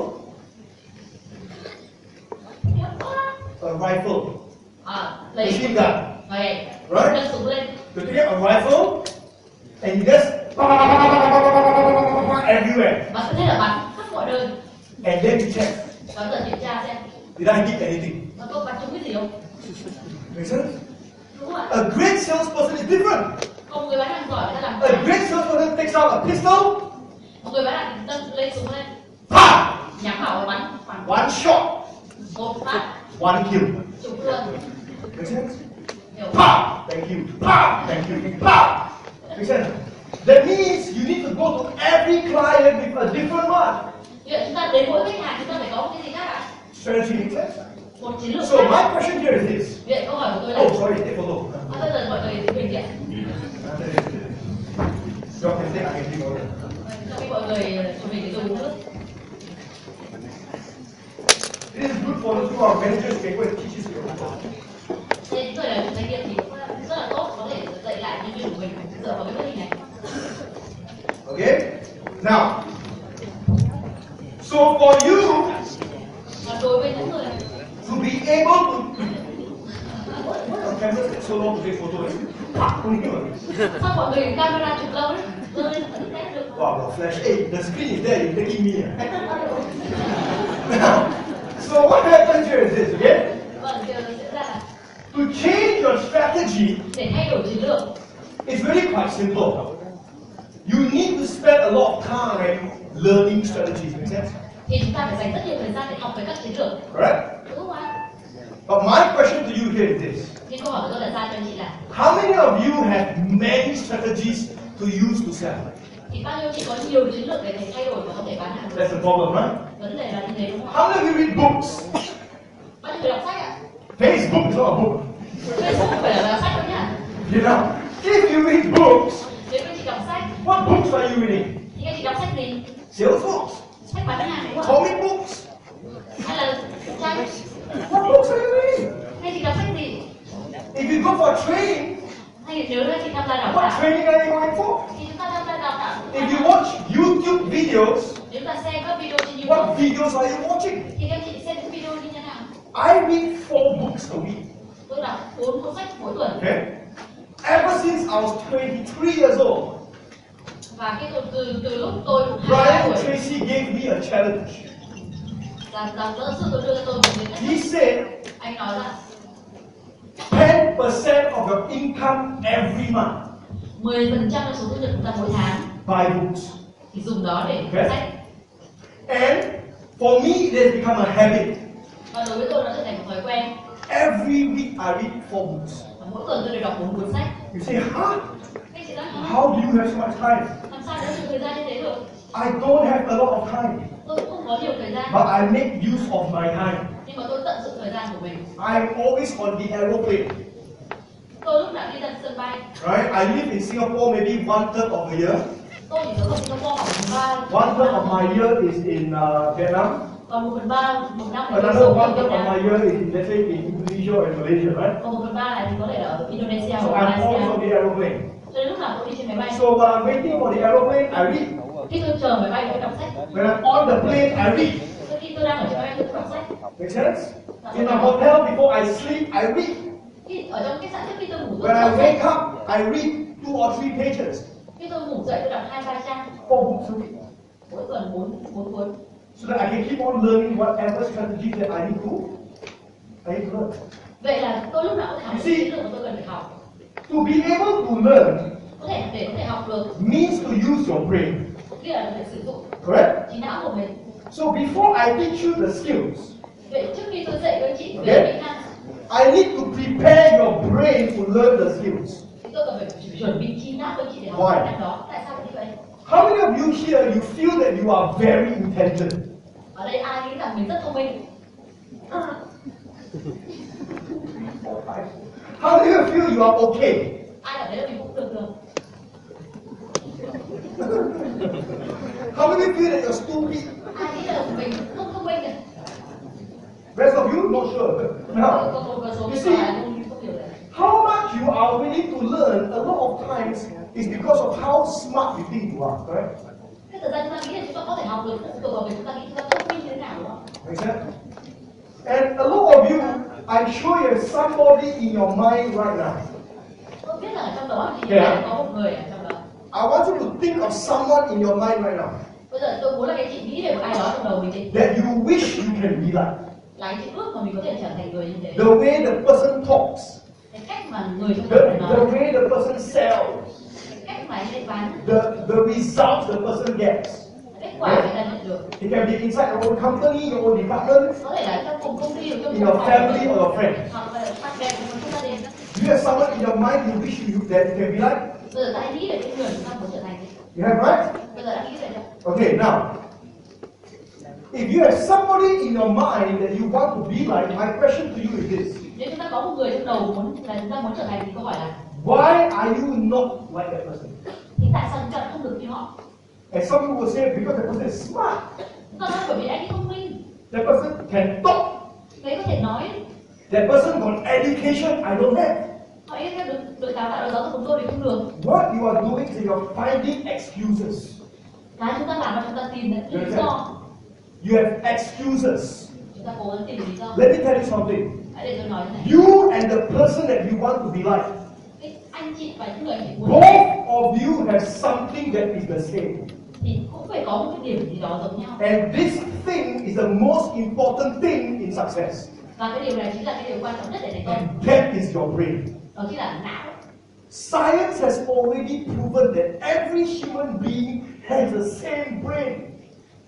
Họ đã chứng minh rằng là mỗi người đều có não giống nhau. That means you and me same brain. Đó là tôi với anh chị đều có não giống nhau đúng không ạ? You and Obama same brain. Anh chị và tổng thống Obama có You and não. Osama also same brain. Right? You and everyone else same brain. Là anh chị bất cứ người nào có một bộ não giống nhau. But the only difference between you and them Nhưng cái sự khác biệt duy nhất giữa anh chị và họ is that they use their brain. là họ sử dụng não của người ta. Make sense? Hiểu không ạ? And how do they use the brain? Còn anh chị sử dụng não như thế nào? They learn. Và khi người ta sử dụng não thì người ta You sẽ see, học được. The brain is made up from what we call neurons. Não được hình thành bởi cái chúng ta gọi là neuron. Every human being has got 1 million neurons. Mỗi một người thì gồm chỉ não khoảng 1 triệu neuron. Every time you learn something new, a neuron will connect with another neuron. Thế thì mỗi khi chúng ta học một cái gì mới thì một cái neuron này sẽ kết nối với cái neuron khác. It is called a synapse. Nó gọi là synapse. Okay? So why is it that some people can talk and sell very well? Thì tại sao có người có thể nói hoặc là bán hàng rất tốt? Why is it that some people are so creative to find marketing to bring in clients? Tại sao có người ta rất sáng tạo nghĩ ra được Why are some people so good at handling objections and building relationships? Tại sao có những người có thể giải quyết vấn đề từ chối rất tốt It's ở những mối quan hệ? because Bởi vì they spend their time là họ dành thời gian connecting the neurons. để kết nối các neuron với nhau. In Singapore, Ở Singapore, my company công ty của tôi is in the top 500. là một trong công ty 500 công ty lớn nhất. I do not have a business degree. Tôi không có bằng về kinh doanh. I never went to business school. Tôi chưa được học ở trường kinh doanh. But why is my company the top 500 in Singapore? Thế tại sao công ty của tôi lại ở trong top? Because every day Bởi vì mỗi ngày tôi đều học. I learn how to run a business. Tôi học cách. I learn accountancy. I learn marketing. I learn sales. I learn leadership. I learn human resources. I just keep on learning and learning so that I can be the best. Tôi phải học được rất nhiều mảng, học về nhân sự vân vân để tôi có thể trở thành người tốt nhất. I have spent about $150,000 on training courses alone. Tôi đã dành cho đến 150.000 đô chỉ để cho học You know that? It's a lot of money. rất nhiều tiền đúng không? Now people ask me, how much have you made back? Sao hỏi rồi, thế anh kiếm lại được bao nhiêu? I am 35 years old. Tôi 35 tuổi I have been financially free since I was 30 years old. và tôi hoàn toàn tự do độc lập về tài chính từ năm tôi 30 tuổi. I made my first $1 million when I was 27 years old. What? 27? Yeah. Tôi trở thành triệu phú đô la khi tôi 27 tuổi. Adam Khoo was 26. Adam Khoo là 36 tuổi. I'm 1 year later. 26 tuổi. What? And, 26 tuổi. yeah. Tôi thì muộn hơn Right. năm. And today, right, Và đến ngày hôm nay my company is the top 500, is worth millions of dollars. là công ty tôi là một trong 500 công ty lớn nhất. This is not because I was born a genius. Điều đó không nghĩa là tôi sinh ra là thiên tài rồi. It is not because I'm better than you. Không phải là tôi tốt hơn các anh chị, tôi giỏi hơn các anh chị. I never believe I'm better than people. Tôi không nghĩ là tôi giỏi hơn người khác. But I believe one thing. Nhưng tôi tin vào một điều I am more disciplined than people. là tôi có kỷ luật hơn người khác. Make sense? I spend my hours learning because I know my brain and everybody else's brain is the same. Tôi dành rất nhiều thời gian để học. Tôi biết rằng não của tôi và não của mọi người đều giống nhau. So I hope that after today, right, Và tôi hy vọng rằng là sau 2 ngày, when you go back, khi ngày hôm nay khi chúng ta quay buy trở lại, books, thì chúng ta hãy đọc sách đi. go for training. Hãy đến với khóa đào tạo. Because whatever you choose to invest in yourself Bởi vì bất kỳ chúng ta chọn đầu tư vào cái gì cho bản thân will mình come back to you 5-10 times more. thì tôi sẽ gặt hái được 5 đến 10 lần hơn nữa. I'm very thankful I spent that money to learn from Brian Tracy the first time. Bởi vì tôi rất biết ơn tôi đã dành số tiền If đó. not today, I'll be like every other Singaporean in Singapore. Nếu không thì tôi sẽ giống như hàng triệu người Singapore. Because to learn skills Bởi vì để học được kỹ năng is one of the most important things. là một trong điều quan trọng nhất. And in sales, Ở trong bán hàng, when we talk about skills, khi chúng ta nói về kỹ năng we need to remember thì chúng ta cần phải nhớ rằng that in sales, every time you sell, khi ở trong kinh doanh mỗi lần chúng ta bán there hàng are 3 types of customers. thì có 3 loại khách hàng. Okay? Alright? Now, why do I tell you there are 3 types? Tại sao tôi nói là có 3 kiểu? Because every type of customer Bởi vì mỗi một kiểu khách hàng requires a different approach in how you sell. thì người ta sẽ đòi hỏi một cách tiếp cận khác trong khi chúng ta bán hàng. You cannot use the same style with all the 3 types. Chúng ta không thể sử dụng cùng một kiểu với 3 kiểu khách hàng này được. So what are the 3 types? Vậy 3 kiểu khách hàng là gì? The first type Kiểu đầu tiên is what we call the fresh meat. chúng ta gọi là khách hàng mới. Now, what's a fresh meat? Vậy khách hàng mới là gì? A fresh meat is a new customer. Đấy, khách hàng mới là một khách hàng mới. Now, when I say a new customer, Và khi tôi nói khách hàng mới it means a customer that has never ever bought your product or service before. khách hàng mới có nghĩa là khách hàng chưa từng mua sản phẩm và dịch vụ của anh chị trước đây. It means they never buy from you, they never buy from your competitor, they never buy before.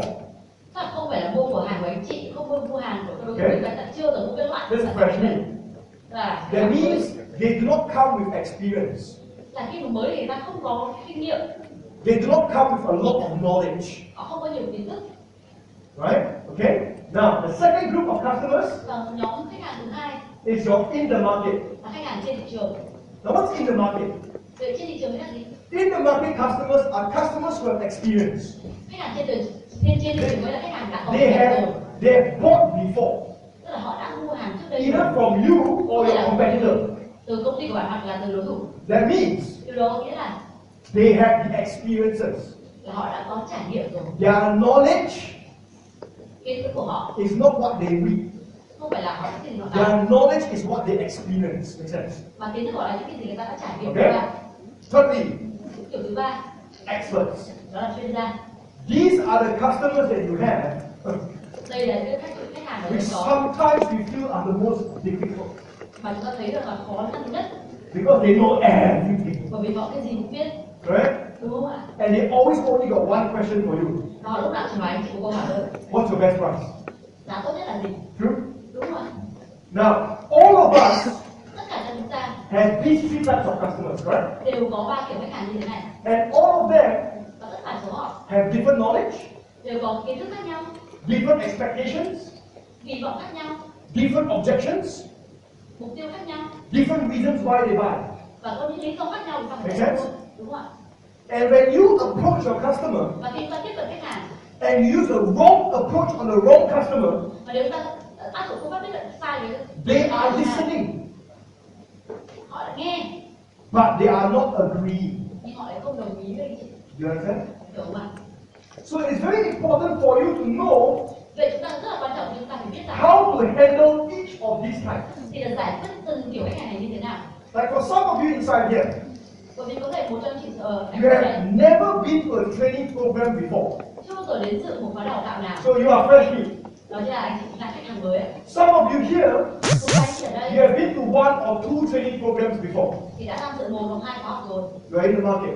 đấy chị là khách hàng trên And thị some of trường. you here, Còn một vài anh chị ở đây every training program in the world, có bất cứ khóa học nào trên thế giới you have already gone to. thì đã tham dự rồi, You are the expert, correct? thì anh chị chính là chuyên gia. All three of you Và chúng ta có tất cả will các have khách hàng different reasons to come. thì đều có lý do khác nhau vì sao lại đến. All three of you Tất cả ba kiểu khách hàng này will have different objections, đều có kỳ vọng khác, different expectations. những mục tiêu khác, Because all three of you bởi vì tất cả ba trong số các bạn will buy emotionally different. bởi vì sẽ mua với cái trạng thái cảm xúc khác nhau. You see, in sales, Anh chị thấy trong bán hàng, one of the skills that many of us don't have một trong những kỹ năng mà hầu hết chúng ta không có is the ability to bring up the emotion of the client. là có thể lấy được cái cảm xúc của khách hàng ra. Okay? I give you an example. Tôi lấy ví dụ như sau. How many of you here, Có bao nhiêu số các anh chị ở đây you know that taking health supplements, biết là uống thực phẩm chức năng, you know what health supplements, right? anh chị biết Vitamin C, vitamin D, glucosamine, all stuff, right? You know it is good for you to take, true? Anh chị biết là uống thực phẩm chức năng nó tốt đúng không ạ? But how many of you do not take? Nhưng ai chưa uống thực phẩm chức năng? There are many people in this room. Có rất nhiều người trong phòng này They know họ biết rằng that the product is good, là sản phẩm tốt but they still don't buy. nhưng họ vẫn không mua, Correct? đúng không ạ? How many of you have had clients like that before?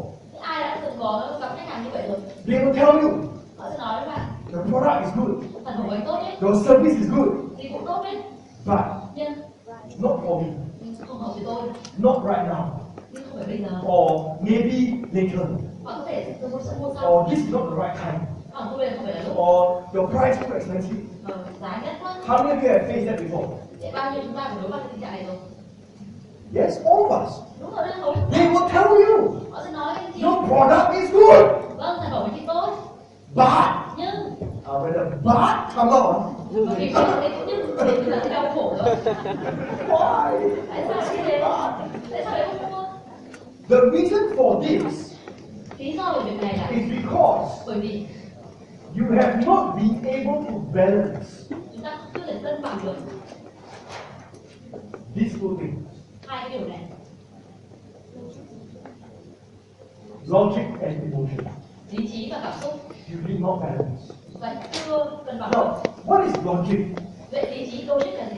Logic is your feature. Logic là đặc điểm của That ta. means, for example, Ví dụ như when you explain the specifications of your product, khi chúng ta nêu ra các đặc điểm của sản phẩm của mình, maybe you say có thể chúng ta nói là made in Germany. sản xuất tại Đức. Okay? Made in Germany is logic. Sản xuất tại Đức thì thì đó là Or logic. maybe if you're from finance, you say 6% returns. Hoặc là trong tài chính ta nói là lợi nhuận 6%. Or if you're in electronics or components, you say we use high quality components. Hoặc là trong lĩnh vực sản phẩm thì ta nói là High quality material. sử dụng nguyên liệu chất lượng cao. All of that is logic. Tất cả cái này đều dùng với logic. Right? Or if you say my company is 20 years old. Hoặc ta nói là công ty của tôi 20 năm tuổi rồi. Correct? All of these things are what you normally say to your client, right?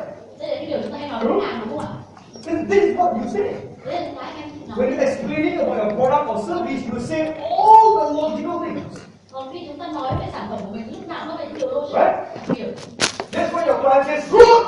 Đó lý do tại sao anh nói tốt. But, Nhưng what? You. Đó. Yeah, but what? You. Nhưng is but. You. Yeah. You. Nhưng Okay, never mind. Now, so, you know what I'm saying? Because hiểu ạ. many clients are like that. Bởi vì có rất nhiều khách How hàng many vậy. of you have clients who say this to you? Có bao nhiêu người anh chị bị khách hàng nói thế này? Okay, Vâng, được rồi. let me go home and think about it. Tôi sẽ về nhà để nghĩ. All of us, right? And what do we want to say? Các bạn chúng ta muốn nói gì? Can I follow you home? Tôi sẽ đi theo về nhà đâu. Why do they say let me go home and think about it? Khi mà anh nói tại sao người ta nói là để tôi về nhà? Because they know it's good, Bởi vì anh ấy biết rằng là nó tốt, but they don't feel it yet. nhưng mà anh vẫn chưa cảm thấy nó. Many people, they know your product or service is good, Rất nhiều người biết rằng sản phẩm dịch vụ của anh tốt, but they don't feel the need for it. nhưng mà họ chưa cảm thấy cần nó. You understand? Hiểu vậy? They know your product is good, Họ biết là sản phẩm tốt, but they don't feel that it is worth to pay for. nhưng nên thì người ta thấy rằng là không đáng để bỏ tiền ra để mua. Understand? Hiểu không ạ? Like for me, Giống như tôi này, when I was younger khi tôi trẻ hơn, in school, khi tôi còn đang đi học, I used to play rugby. tôi chơi rugby. What was rugby? Các chị biết cái môn rugby không ạ? Rugby in Vietnam. Không đấu, we don't have rugby in Việt Nam. Okay. Rugby is a very violent sport, right? Cái môn rugby là cái môn thể thao rất là bạo lực. Men beating each other up on the field with the Đây là ball, mọi right? người mấy thằng con trai lao vào đánh So nhau. when I was getting older, Và khi tôi lớn tuổi hơn, my mom told me, mẹ tôi nói rằng, Leroy, Leroy ơi, you better start taking all these pills. what? You better start taking all these pills, Bây giờ bắt đầu con phải trả tiền hóa đơn này đi. right? Because she saw me when I was younger, every day my body is being bashed on the field. Bởi vì là khi mà tôi trẻ hơn, ngày nào bạn thấy là tôi So she knows that everything will start to hurt when I get older. Và giờ bà ấy biết rằng là khi tôi già lên thì những cái đó sẽ What did I say? đau. Và tôi nói gì? No, everything okay. Right? Tôi thấy nó ổn, mà con thấy nó ổn mà. I know that this is good, Tôi biết là điều đó tốt. but I'm okay. Nhưng mà I nó don't ổn need, mà. I don't need it. Con không But cần phải now, đấy. when I'm 35, 36 years old, Và bây giờ khi tôi 35, 36 tuổi rồi, I can start to feel the pain. bây giờ bắt đầu thấy đau rồi đấy. From 15 years of playing rugby, all the pain is coming now. 15 năm chơi rugby bây giờ là tôi cảm thấy So đau. now I'm taking the pills to help my knees, especially my Bây giờ tôi bắt knees. đầu uống thuốc đặc biệt để trị cái đầu gối của tôi. I've always known the product is good, but I only feel like it now. Tôi biết rằng là các sản phẩm đấy, các thuốc ấy nó tốt, nhưng mà tôi cần là sử dụng. This is the problem. Là đấy là vấn đề. Many of us, Rất nhiều trong số when we chúng meet ta our client, khi chúng ta đi gặp khách hàng, we are able to tell them everything logically, chúng ta phải nói với khách hàng rất nhiều thứ về đặc điểm, but nhưng we cannot thì chúng ta không thể handle them emotionally. giải quyết khách hàng. We ra do một not cách know how to create the right emotion to make them buy. chúng ta không biết cách tạo ra cảm xúc đúng để Because cho khách never hàng forget. mua. Bởi vì các chúng ta đừng quên What you say những cái mà chúng ta nói and what you show to your client và cách chúng ta chỉ cho khách hàng của mình goes into the client's mind. đi vào trong não của khách hàng. So what they see and what they hear Thì cái mà chúng ta thấy, cái mà chúng ta nghe inside their mind ở trong óc của họ affects how they feel. sẽ ảnh hưởng đến cái mà họ cảm So xúc. besides understanding your product logically, Vì vậy ngoài cái việc hiểu sản phẩm của mình về mặt logic they also have to start feeling it emotionally. thì họ cũng cần phải bắt đầu cảm thấy cái sản phẩm đấy một cách And về when cảm these xúc. two combine, Và khi hai điều này gặp nhau then the intention, the desire thì họ sẽ muốn, họ sẽ có ý định to buy will happen. để mua. You understand this? Đúng không ạ? And many people I met, I trained over so many years.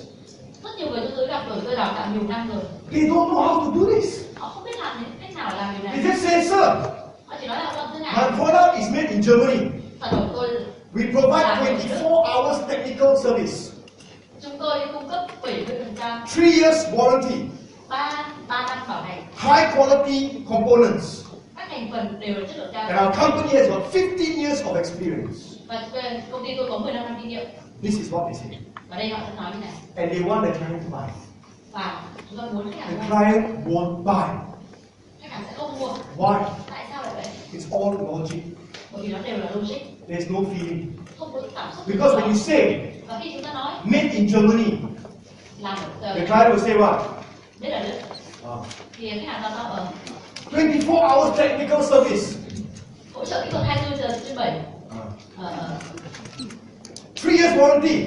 bảo hành 3 năm. That's what they'll do. Đấy là họ I'll tell you làm why. vậy đúng không? I'll tell you Nói why. thì biết vì sao. Alright? But there's a problem, you see. Vấn You đề go là and give all your features like that. chúng ta chỉ biết rất And là I nhiều như know vậy. that many of you sell this way. Tôi biết là rất nhiều người chỉ bán hàng như kiểu này, All the features. đưa ra tất cả các đặc điểm, And then at the end, và cuối cùng là so how? tức là sẽ thế Want to buy? muốn mua không ạ? And your client says, Và khách hàng nói no. không. Inside your mind, Trong why? đầu nghĩ ta nghĩ là tại sao? Why? It's good, why? Tại sao mình không ăn? Tại sao? It's good. You know why? Anh chị biết vì sao không ạ? They got no what? Feeling. Là họ không có cảm xúc, There's no desire. họ không có cái mong muốn. You understand this? It's very important. Cái điều này rất là quan trọng. Think about it. Hãy nghĩ về điều đó. When you watch a movie, Khi chúng ta xem một bộ phim, how does the movie make you cry at the end of the movie? nếu mà bộ phim làm thì khóc vào cuối phim. Last night, Tối qua, because I came to Ho Chi Minh yesterday, right? hôm tôi đến Hồ Chí Minh I ngày had hôm nay, nothing to do. tôi chẳng biết làm gì cả. So I called up a friend Và tôi gọi người bạn, and asked him to watch a movie with me. và bây giờ đi xem phim với tôi đi. So I went to watch this movie called Me Before You, or Và You tôi đi xem Before phim Me. Me Before You. You before me or me before you, somebody before somebody. Okay? I went to watch the movie. Và khi tôi đi xem phim, Now, I love romantic movies, like Lamang, right? Lamang, right? And I love romantic movies. And I said that, I cried. và tôi nói là Now, why do people cry at the movie? tại sao người ta xem phim mà lại khóc? Why? Tại sao?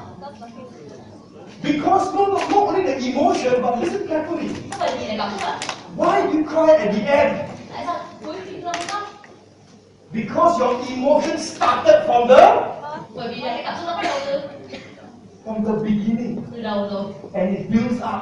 và nó thì được xây dựng lên. Correct? And then at the end you Và đến cuối cùng thì chúng ta khóc. right? But in at the end suddenly they show you Và đến cái cuối phim nó chỉ happily ever after, you will cry. bởi vì đấy tại sao trước But không khóc? they build up the story for you, yes or no? Bởi đây ta xây dựng cái số chuyện dần dần. Even if you watch a horror movie Kể cả chúng ta xem phim kinh dị, later tonight, ví dụ tối nay chẳng hạn. I'm going to go and watch The Conjuring 2. Ui, giờ Right? phim Conjuring 2. Yesterday I cried, Hôm qua tôi khóc. today I will scream. Hôm nay tôi có thể là hét. Okay, now you see, Hay cái đấy. in a horror movie, Trong một phim kinh dị, to make you cry, chúng ta hay hét lên như vậy đúng không ạ? what they do? Thì nó là They slowly build up, right? họ dần dần xây dựng. The sound will start. Đấy, rồi có những âm thanh Then the door will slowly open. và cánh cửa nhẹ nhẹ mở ra, Then the light will switch on. rồi là cái kèn tắt. And then something will like you hear sound. Then BAM! So what happens is this, right? Is it builds? Nó sẽ xây dựng It builds up. cái cảm xúc nó xây dựng từ từ. How many of you remember the movie Jaws? No, the shark movie? Jaws? Ai biết xem phim Jaws không? No, what's the shark movie? Jaws, right? Chưa Shark. xem phim đấy. Okay, you should watch a movie called Jaws, J-A-W-S, right? Có cái bộ phim là Do you know? They will show the guys on the boat, right? À đây có bộ phim And là then you will hear this. chèo thuyền.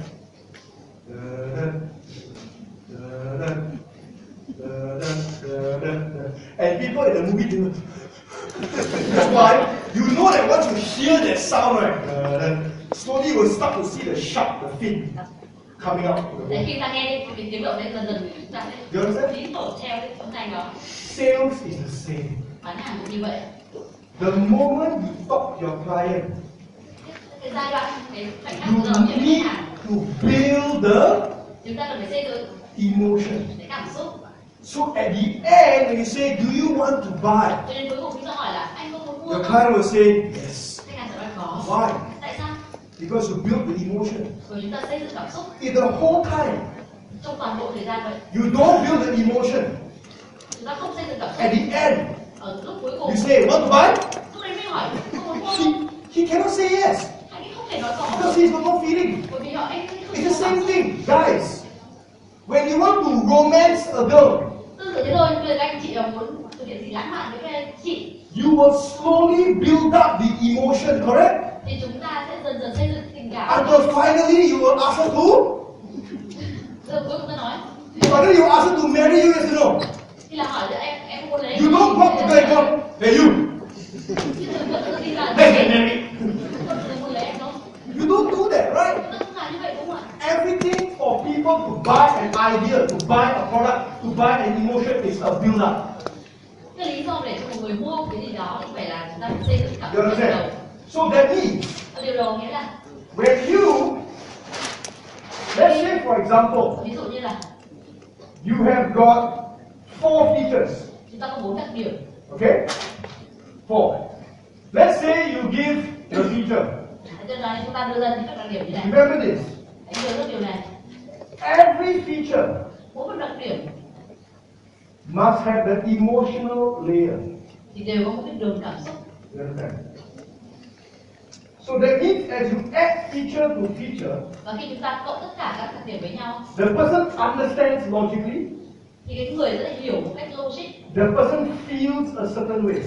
thì người ta sẽ có cảm xúc theo một cách này, Understand logically, hiểu một cách logic, the feeling grows. rồi cảm xúc sẽ đi lên Logically, một cách logic, another emotion. lại một cảm xúc khác. So by the time you ask him, Vậy khi chúng ta hỏi you want to buy? anh chị có muốn mua không, He is ready to do the sale anh đã sẵn sàng because emotionally bởi vì là về mặt cảm xúc and logically và về mặt logic he's ready. thì là đã sẵn sàng rồi. So what is emotion? Vì vậy cảm xúc là gì? Emotion Cảm xúc is a process là một quá trình of making tạo ra your product personal to your client. tạo ra cái sản phẩm là dành riêng cho khách That hàng đó. means Điều đó nghĩa là you are dealing with the WIIFM. chúng ta đã làm được là WIIFM. What's in it for me? Vậy bạn có cái gì trong đó dành cho tôi? You see, if you tell your client Nếu anh chị nói với khách hàng là made in Germany, made in Germany, are you talking about your client or are you talking about the product? thì lúc đấy anh chị nói về khách hàng hay nói về sản phẩm? The product, right? Đó, nói về sản phẩm. If you say high quality components, Nếu ta nói rằng là các thành phần chất lượng cao client or product? là nói về khách hàng hay nói về sản phẩm? Product. À, That is why the emotion cannot be there. vì vậy là chúng ta không có cảm xúc ở đó, She cannot connect. là nó không thể kết nối với nhau được. The process of creating the emotion Cái quá trình mà tạo ra is cảm by creating it to become personal. là khiến cho nó trở thành cá nhân. So, how do you make it personal? Vậy chúng ta có thể tạo thành cá nhân hóa như thế nào? How? Là cách nào? For example, Ví dụ made in Germany. sản xuất tại Đức, This is talking about the product. cái này là nói về sản phẩm, It is logical, nó là logic, correct? đúng không ạ? So how do you make it personal? Thế là chúng ta cá nhân hóa, cái hóa nó như thế nào?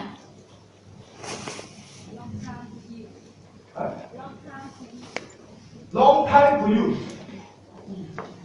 Is it personal enough? Cái đấy là đã đủ cá nhân hóa chưa?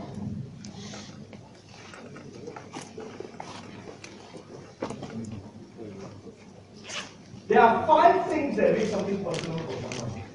Hoặc là tôi có thể khiến một điều trở thành cá nhân. Okay? To make something personal, Để biến một cái gì đó thành cá nhân, you need to do this. anh chỉ cần phải làm điều này. You need to show him or her Chúng ta cần phải chỉ cho anh ấy hoặc cô ấy how your product or service sản phẩm dịch vụ is able to remove or prevent or provide. là có thể ngăn chặn, loại bỏ hoặc cung cấp. Take photo later. Nào, từ từ chụp hình ạ. To make something personal, Để biến một cái gì đó thành you cá only nhân, have to ask this question. chúng ta cần hỏi câu này. Your feature is made in Germany. Đấy, sẽ đặc điểm là The question is, khách hàng hỏi là thế thì sao? right? But you don't ask your client. Nhưng mà You đừng hỏi, don't made in Germany. So you don't ask your client. đừng hỏi khách You hàng ask yourself and you say it yourself. Make sense? là chúng ta tự hỏi mình và chúng ta That means to make it personal. vậy để biến nó trở thành cá nhân. Okay? Made in Germany. So Hoặc tất to make it personal, để biến nó trở thành you cá have to nhân link it to pain or pleasure. thì chúng ta phải liên kết nó với That nỗi means- đau hoặc là niềm vui. Your product, Điều đó có nghĩa là sản phẩm của chúng ta, the feature that you talk about, cái đặc điểm của chúng ta đang nói đấy, removes a current pain. nó có thể loại bỏ cái nỗi đau hiện tại, Okay? Or hoặc your feature cái đặc điểm đó prevents a future pain. sẽ là ngăn cản một cái nỗi đau trong tương lai, So it either removes a current pain hoặc là vậy or it prevents a future pain. dù là nó loại bỏ nỗi đau hiện tại hoặc là ngăn chặn nỗi đau trong tương lai, Or hoặc it creates a current pleasure nó tạo ra sự thỏa mãn hiện tại, or creates a future pleasure. hoặc là tạo ra sự thỏa mãn trong tương lai. So for example, Vậy ví dụ như what that lady said, made in Germany, so therefore longer for you to use. đấy là Correct? như chị nói là sản phẩm này Longer là for sử dụng lâu hơn. you to use Cái chỉ để sử dụng is lâu hơn under which category? thì nó thuộc cái phần nào ạ? Future pleasure, right? Là sự thỏa mãn tương lai đúng If không? you say made in Germany, Khi chúng ta nói là so lesser maintenance cost in the future thì là sẽ ít cái chi phí bảo dưỡng for trong tương your lai company. cho công ty của bạn, Which one? là cái nào ạ? Lesser maintenance cost. Prevention of future pain, correct? Đó là Correct, not? Because it's lesser, so lesser Là giảm pain cost. You nỗi đau understand? tương lai. So to make things personal, Vậy để biến một thứ thành cá nhân, you need to ask yourself, so chúng ta phải tự hỏi mình là thế thì made in sao? Germany, so Tốt ở Đức thì sao? lowers the maintenance cost in the future. Đó là cái chi phí vận hành của And let me trong ask you tương a lai. question. Vậy hãy trả lời câu hỏi. When somebody hears Khi một người nghe thì lowers your maintenance cost, là sẽ làm giảm chi phí vận hành bảo dưỡng của anh, does it become personal? thì lúc đấy nó trở thành cá nhân chưa ạ? Yes. Vâng, đúng rồi. Will they also emotionally react to it? Họ sẽ có sự giải phóng cảm xúc Go, ở đấy không? ah, that's nice. Correct? Đúng không ạ? So what they, ah, that's nice. That is an emotion, Thì đó chính là not made in Germany. chứ không phải là sản xuất tại Đức. Ah, Đó. you understand what I'm saying? Em hiểu ạ. So if you say Vậy nếu 24-hour after sales service, là dịch vụ sau bán hàng 24 giờ, that is logic. đấy là logic đúng không? So Có gì sao? link it to any one of it. Thì em đã kết nối với một phần này đấy ạ. What can you say? Lý do này là gì? So when your staff Vậy khi mà nhân viên của chị need technical advice cần hỗ trợ về kỹ thuật in the future, trong tương lai they can get it easily. thì họ có thể nhận được hỗ trợ một cách rất là dễ There is dàng. a future Thì đó chính là pleasure. sự thỏa mãn trong tương lai. Is it personal? Nó có cá nhân Yes. Why? Your rồi ta về đó. staff. And he goes, that's reassuring. That's reassuring. Nó là gì? Right? It gives him a feeling of confidence. Nó sẽ tạo ra cái cảm giác nó tự tin And hơn. these are the emotions. Và những điều này nó là cảm xúc. So imagine Vậy hãy tưởng tượng if xem every single feature mỗi một cái đặc điểm của chúng ta nêu ra that you give your client, và chúng ta nói với khách hàng, one has a future pain, một là another one nỗi đau từ hiện tại, future pleasure, thì là tiếp theo đó là sự thỏa mãn tương lai. one more Một cái tiếp theo nữa remove a current pain, thì là loại bỏ nỗi đau hiện one tại. more Cái tiếp theo prevent future pain. thì là làm giảm nỗi đau tương lai. They will have so much emotions Đều sẽ có rất nhiều cảm xúc together with your logic. để có thể là đi theo cái lộ They trình can make a decision thì họ có thể đưa ra quyết định faster. Make sense? một cách nhanh hơn đúng không ạ? You understand this part? Yes or no? Mọi người thấy hiểu Okay? chưa? So when you go back, Vậy khi chúng ta quay lại, take out your brochures, lấy cái cục brochure của mình, take out your slides, lấy ra các slide, look at your features, hãy nhìn vào các đặc điểm and start to insert và hãy thêm vào the emotional layer. Understand? là một cái lớp cảm xúc. And so when you talk to your clients, Và khi chúng ta nói chuyện với khách hàng, you know exactly what to say. là chúng ta hiểu rõ là chúng ta nói cái gì. Because my friends, Bởi vì các bạn hiểu không? sorry, wrong. Because one of the most important things that you must know Bởi vì một trong những điều quan trọng nhất của anh chị cần phải biết when it comes to selling khi bán hàng is this. đó là This is what we call the human mind. đây là cái trí não của con người. I teach sales psychology. Tâm lý bán hàng. Sales psychology means this. Tâm lý bán hàng là như thế này. Whatever you say to your client, Bất cứ điều gì chúng ta nói với khách hàng it goes into the thoughts, right? đi vào từ phía trên đầu And then it affects the emotion, right? và nó ảnh hưởng đến cảm xúc không ạ? Which affects them buying, correct? Và nó sẽ ảnh hưởng đến trí I não. talked about this just now, right? Okay? Now, the problem here is this. Vấn đề Why is this very important? thì tại sao nó lại quan trọng như vậy? This is very important Cái điều này rất là quan trọng. because you want to remove this problem. Và họ muốn loại bỏ vấn đề của người ta. Now, what is this problem? Vì vậy This is the filter problem. đây là cái vấn đề về lọc. Every human mind has a different filter. Mỗi bộ óc của người đều có bộ lọc khác nhau. Okay? Based on a person's experiences, based on a person's beliefs, a person's values, whatever. Nó dựa vào những cái kinh nghiệm hoặc là niềm tin hoặc giá trị khác nhau của người ta. And when information goes in, Và khi thông tin đi vào, if you do not put the correct emotional layer, nếu chúng ta đưa vào cái lớp cảm xúc không đúng, this filter is obviously activated by fear. thì là cái bộ lọc cảm xúc này nó sẽ được kích hoạt bởi nỗi sợ hãi. People are always scared to believe everything they hear. You understand? Mọi người cảm lúc nào cũng cảm thấy sợ hãi khi tin vào những cái gì mà. So if they do not have an emotion to put together, Vậy nếu chúng ta không đưa cảm xúc vào, they will normally put a negative emotion. thì họ sẽ luôn luôn đưa ra cảm xúc tiêu cực. Okay, it's very normal. Thế là rất là thông thường thôi.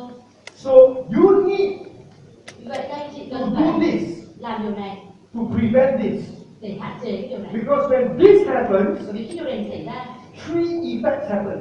thì sẽ có 3 cái tác động xảy ra. Deletion, Đó là sự xóa bỏ, distortion, sự bóp méo and generalization. và sự hài quát hóa. Now what do I mean? Điều đầu tiên, What is a deletion? vậy sự xóa bỏ là gì? A deletion is when somebody takes whatever you say and forgets straight away. Là người ta nghe tất cả những gì chị nói sau đó quên luôn. Okay? Because Bởi vì of two reasons. hai lý do. One, Một they don't feel that they need the feature. là họ không cần, họ thấy rằng là họ không cần cái đặc điểm đó. Or two, Hoặc là hai, they delete because they don't understand what you're talking about. họ xóa bỏ bởi vì họ không hiểu anh chị nói gì cả. You understand?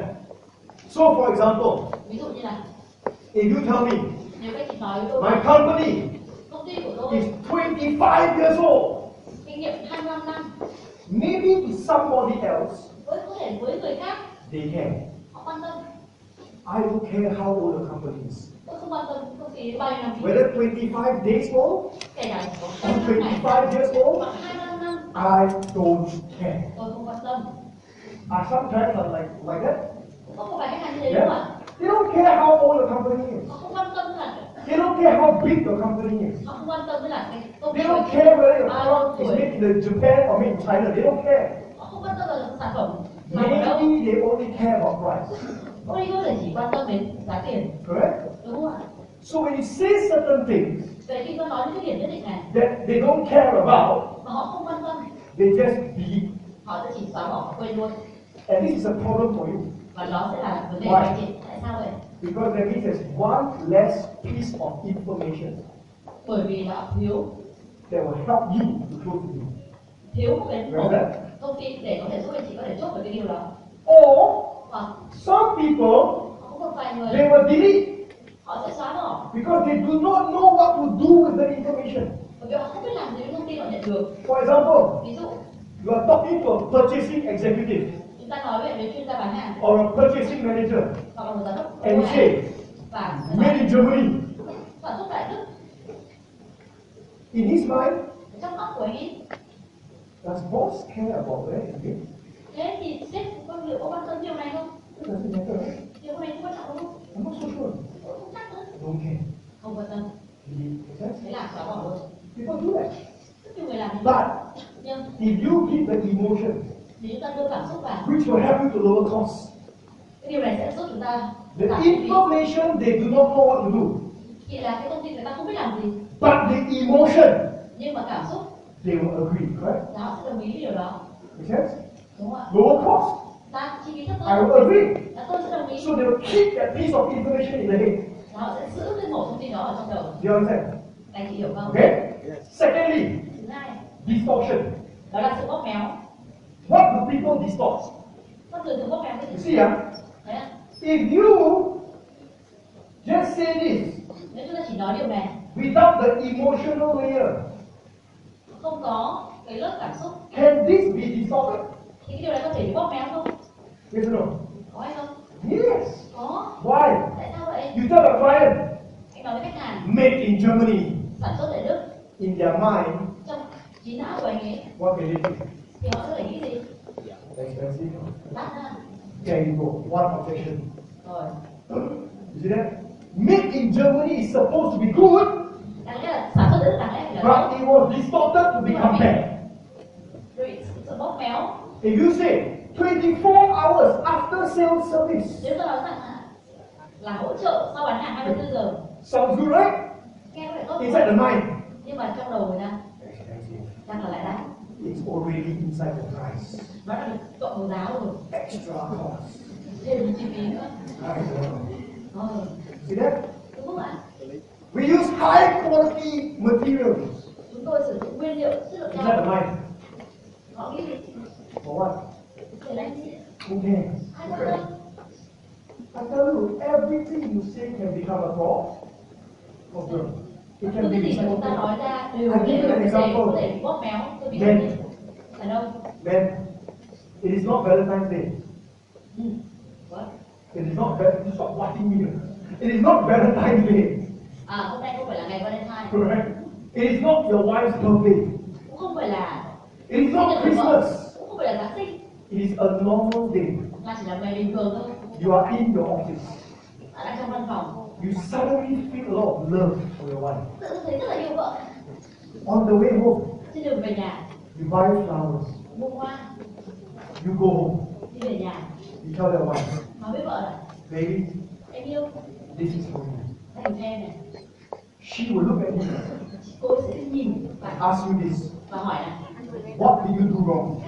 làm sai, What happened? có chuyện gì vậy? Đúng không ạ?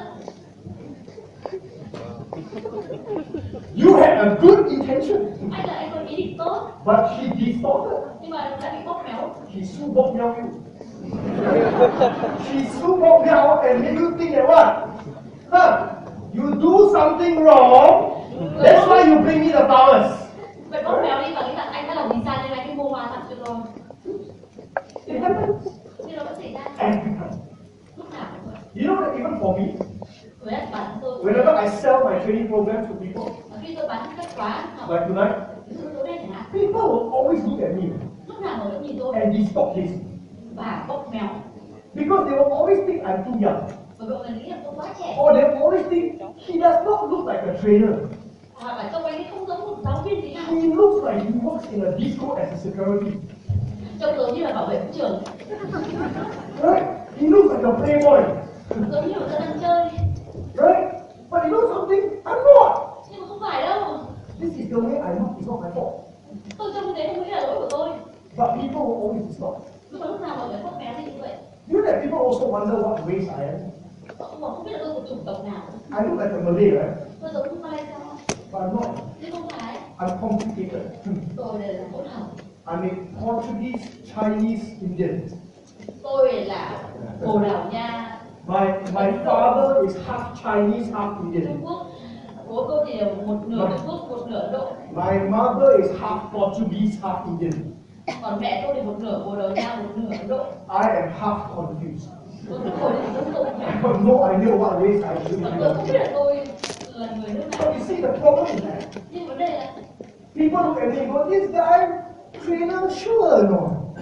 nếu anh này đi đào tạo thôi. They they distort because of the way I look and the way I behave. You can see, as a trainer, I like to have fun.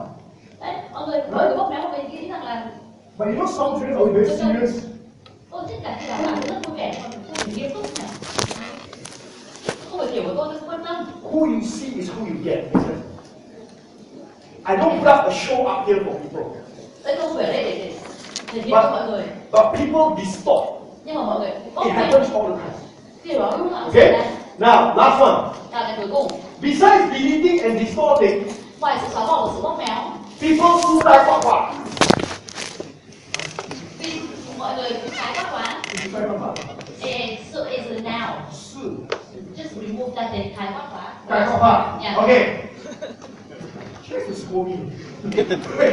So the last one is called a generalization. Và cái cuối cùng người ta gọi là khái quát hóa. That means Điều đó có nghĩa là the moment you start talking to your client, khi mà chúng ta bắt đầu nói chuyện với khách they hàng, will start to generalize in their mind. họ sẽ bắt đầu khái quát ở trong đầu óc. For example, Ví dụ như they always say, các bạn luôn nói made in Japan, sản xuất tại Nhật better than made in China. tốt hơn sản xuất ở Trung Quốc, Correct? đúng không ạ? People generalize that all the time. Con người lúc nào hay Your manager can give lower price, you executive cannot. nhưng mà đấy, khi mà nói là sản xuất tại Nhật thì chúng ta có thể chấp nhận được cái giá, nhưng mà có thể xếp ra hay không? People will generalize every time. Con người luôn luôn khái quát hóa So- như vậy. If you do not put the emotions inside, Vậy nếu chúng ta không đưa cảm xúc vào what happens? thì điều gì sẽ xảy ra? These three things will happen. Là ba cái điều này nó sẽ xảy ra. And these three things Và ba cái điều này happen because of these 8 features inside. bởi vì 8 cái đặc điểm này bên trong. And I don't have time to teach you all 8. Tôi không có thời gian để dạy cho anh chị tất cả. But when you know all 8 Nhưng khi anh chị biết tất cả 8 of the filters in the mind, về cái bộ lọc ở trong đầu and you know how to do all of these things, và anh chị biết làm tất cả điều này and you know how to handle these three, và biết cách giải quyết ba cái vấn đề này, I can tell you one thing. thì tôi có thể nói với chị điều này The number of objections that you will have là cái số lượng bị phản becomes bị từ very chối little. thì sẽ rất ít. Many people always tell me, Rất nhiều người luôn luôn nói với tôi Leroy, Leroy, teach me how to handle objections.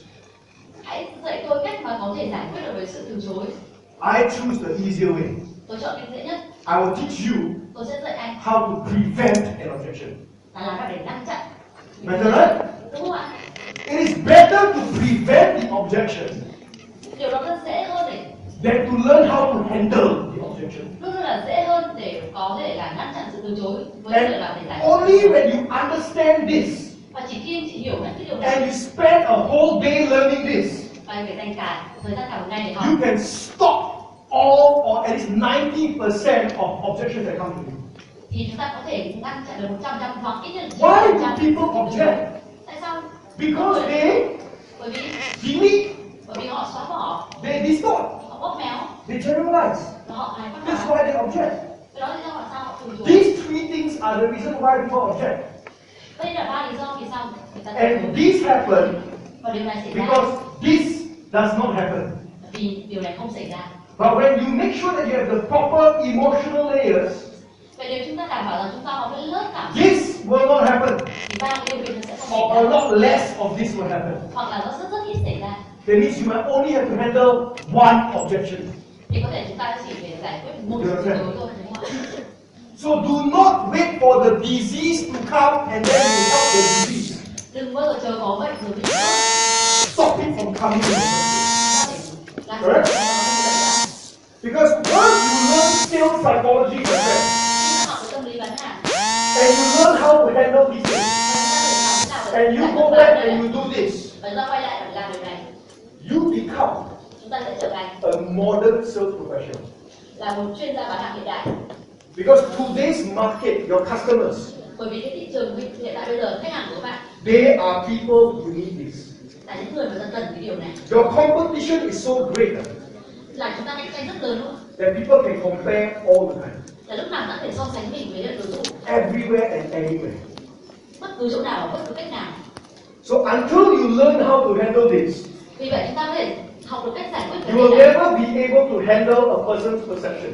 thì chúng ta có thể là giải Okay? quyết được nhận thức của Now, mọi người. all of this falls inside selling skills. Tất cả điều này đều thuộc là kỹ năng bán hàng. But what I want to teach you in the program is this, Nhưng which mà is cái mà tôi muốn dạy các anh chị trong khóa đó là the understanding of your clients, hiểu khách hàng, the psychology of a person, tâm lý của khách hàng. behavioral sciences that means.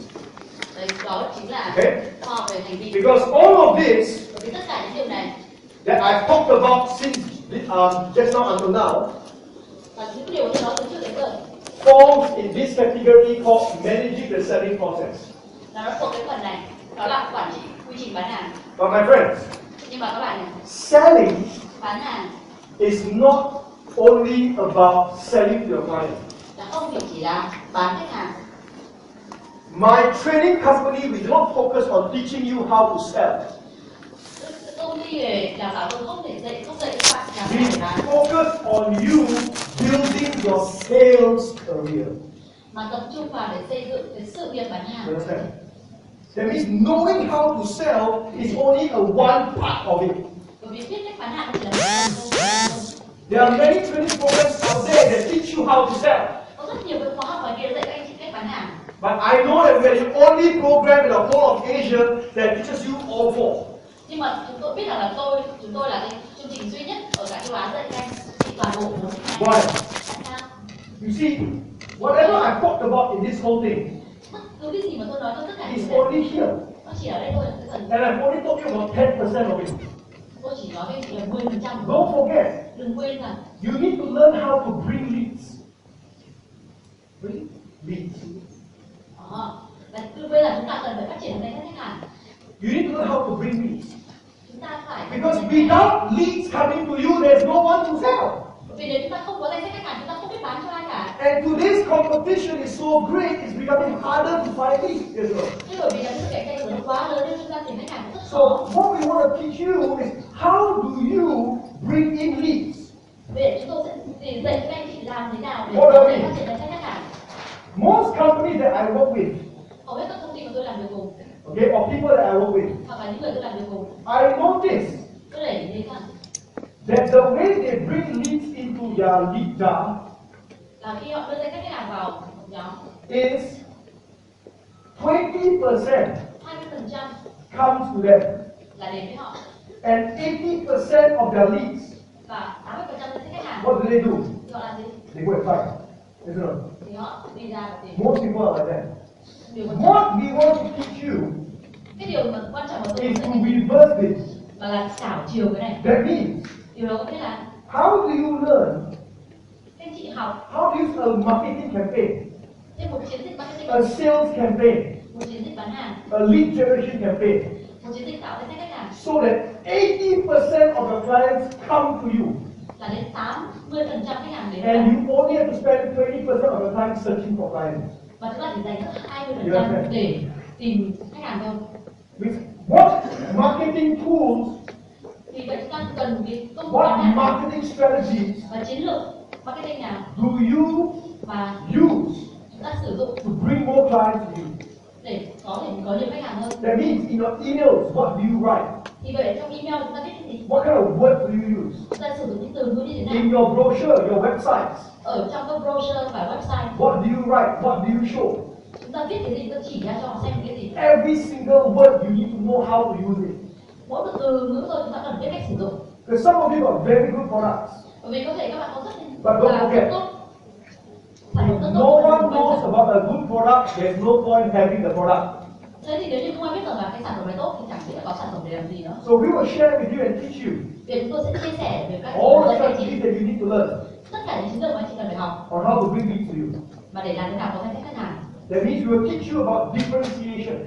Chúng tôi sẽ dạy các bạn để làm thế nào khác biệt, How do you make yourself different from your competitors? làm thế nào chúng ta khác biệt khỏi đối thủ cạnh tranh của I mình. give you an example. Ví dụ In Singapore, ở Singapore there are about 200 to 300 có khoảng 2 đến 300 sales training companies now.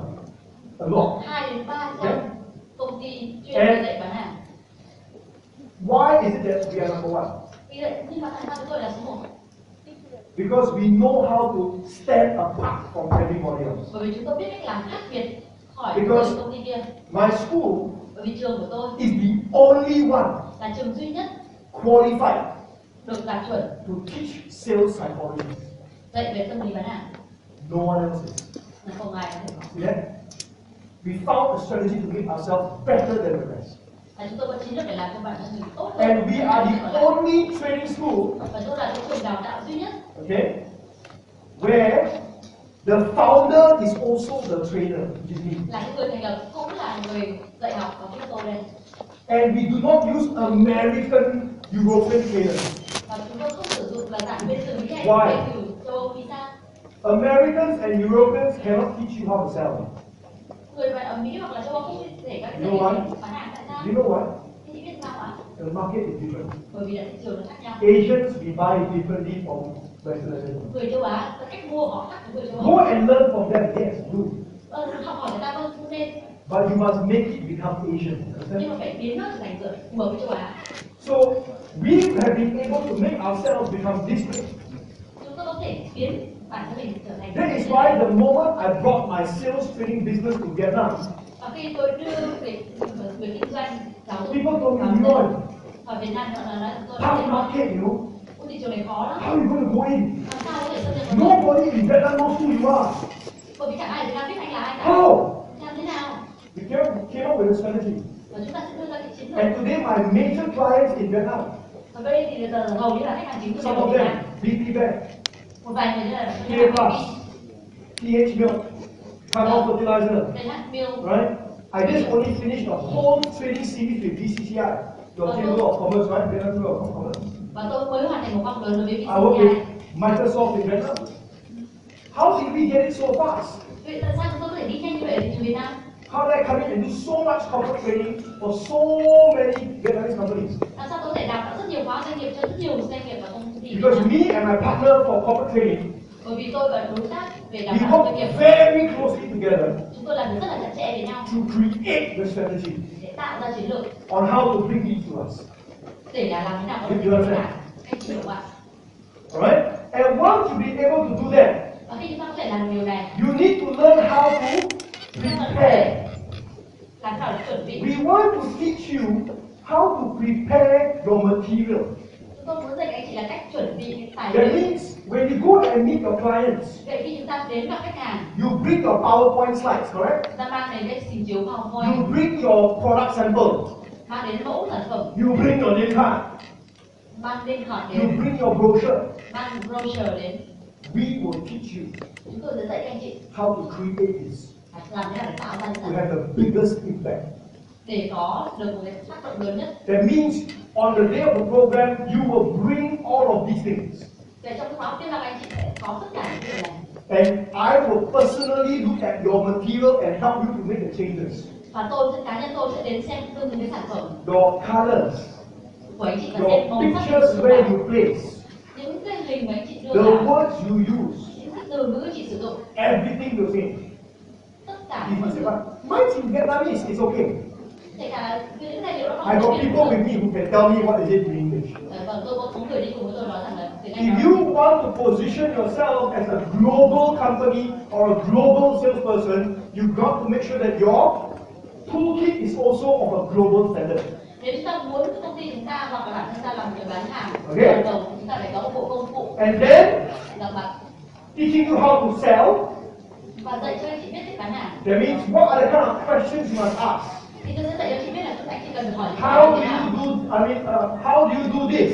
Chúng ta để làm cái điều này như thế nào. How do you handle objections? Chúng ta nên giải quyết cái việc từ chối như thế nào. How do you prioritize your clients' needs? Chúng ta phải đưa ra What, cái cách ưu tiên what are the nhu cầu words you của must khách use hàng. when you sell?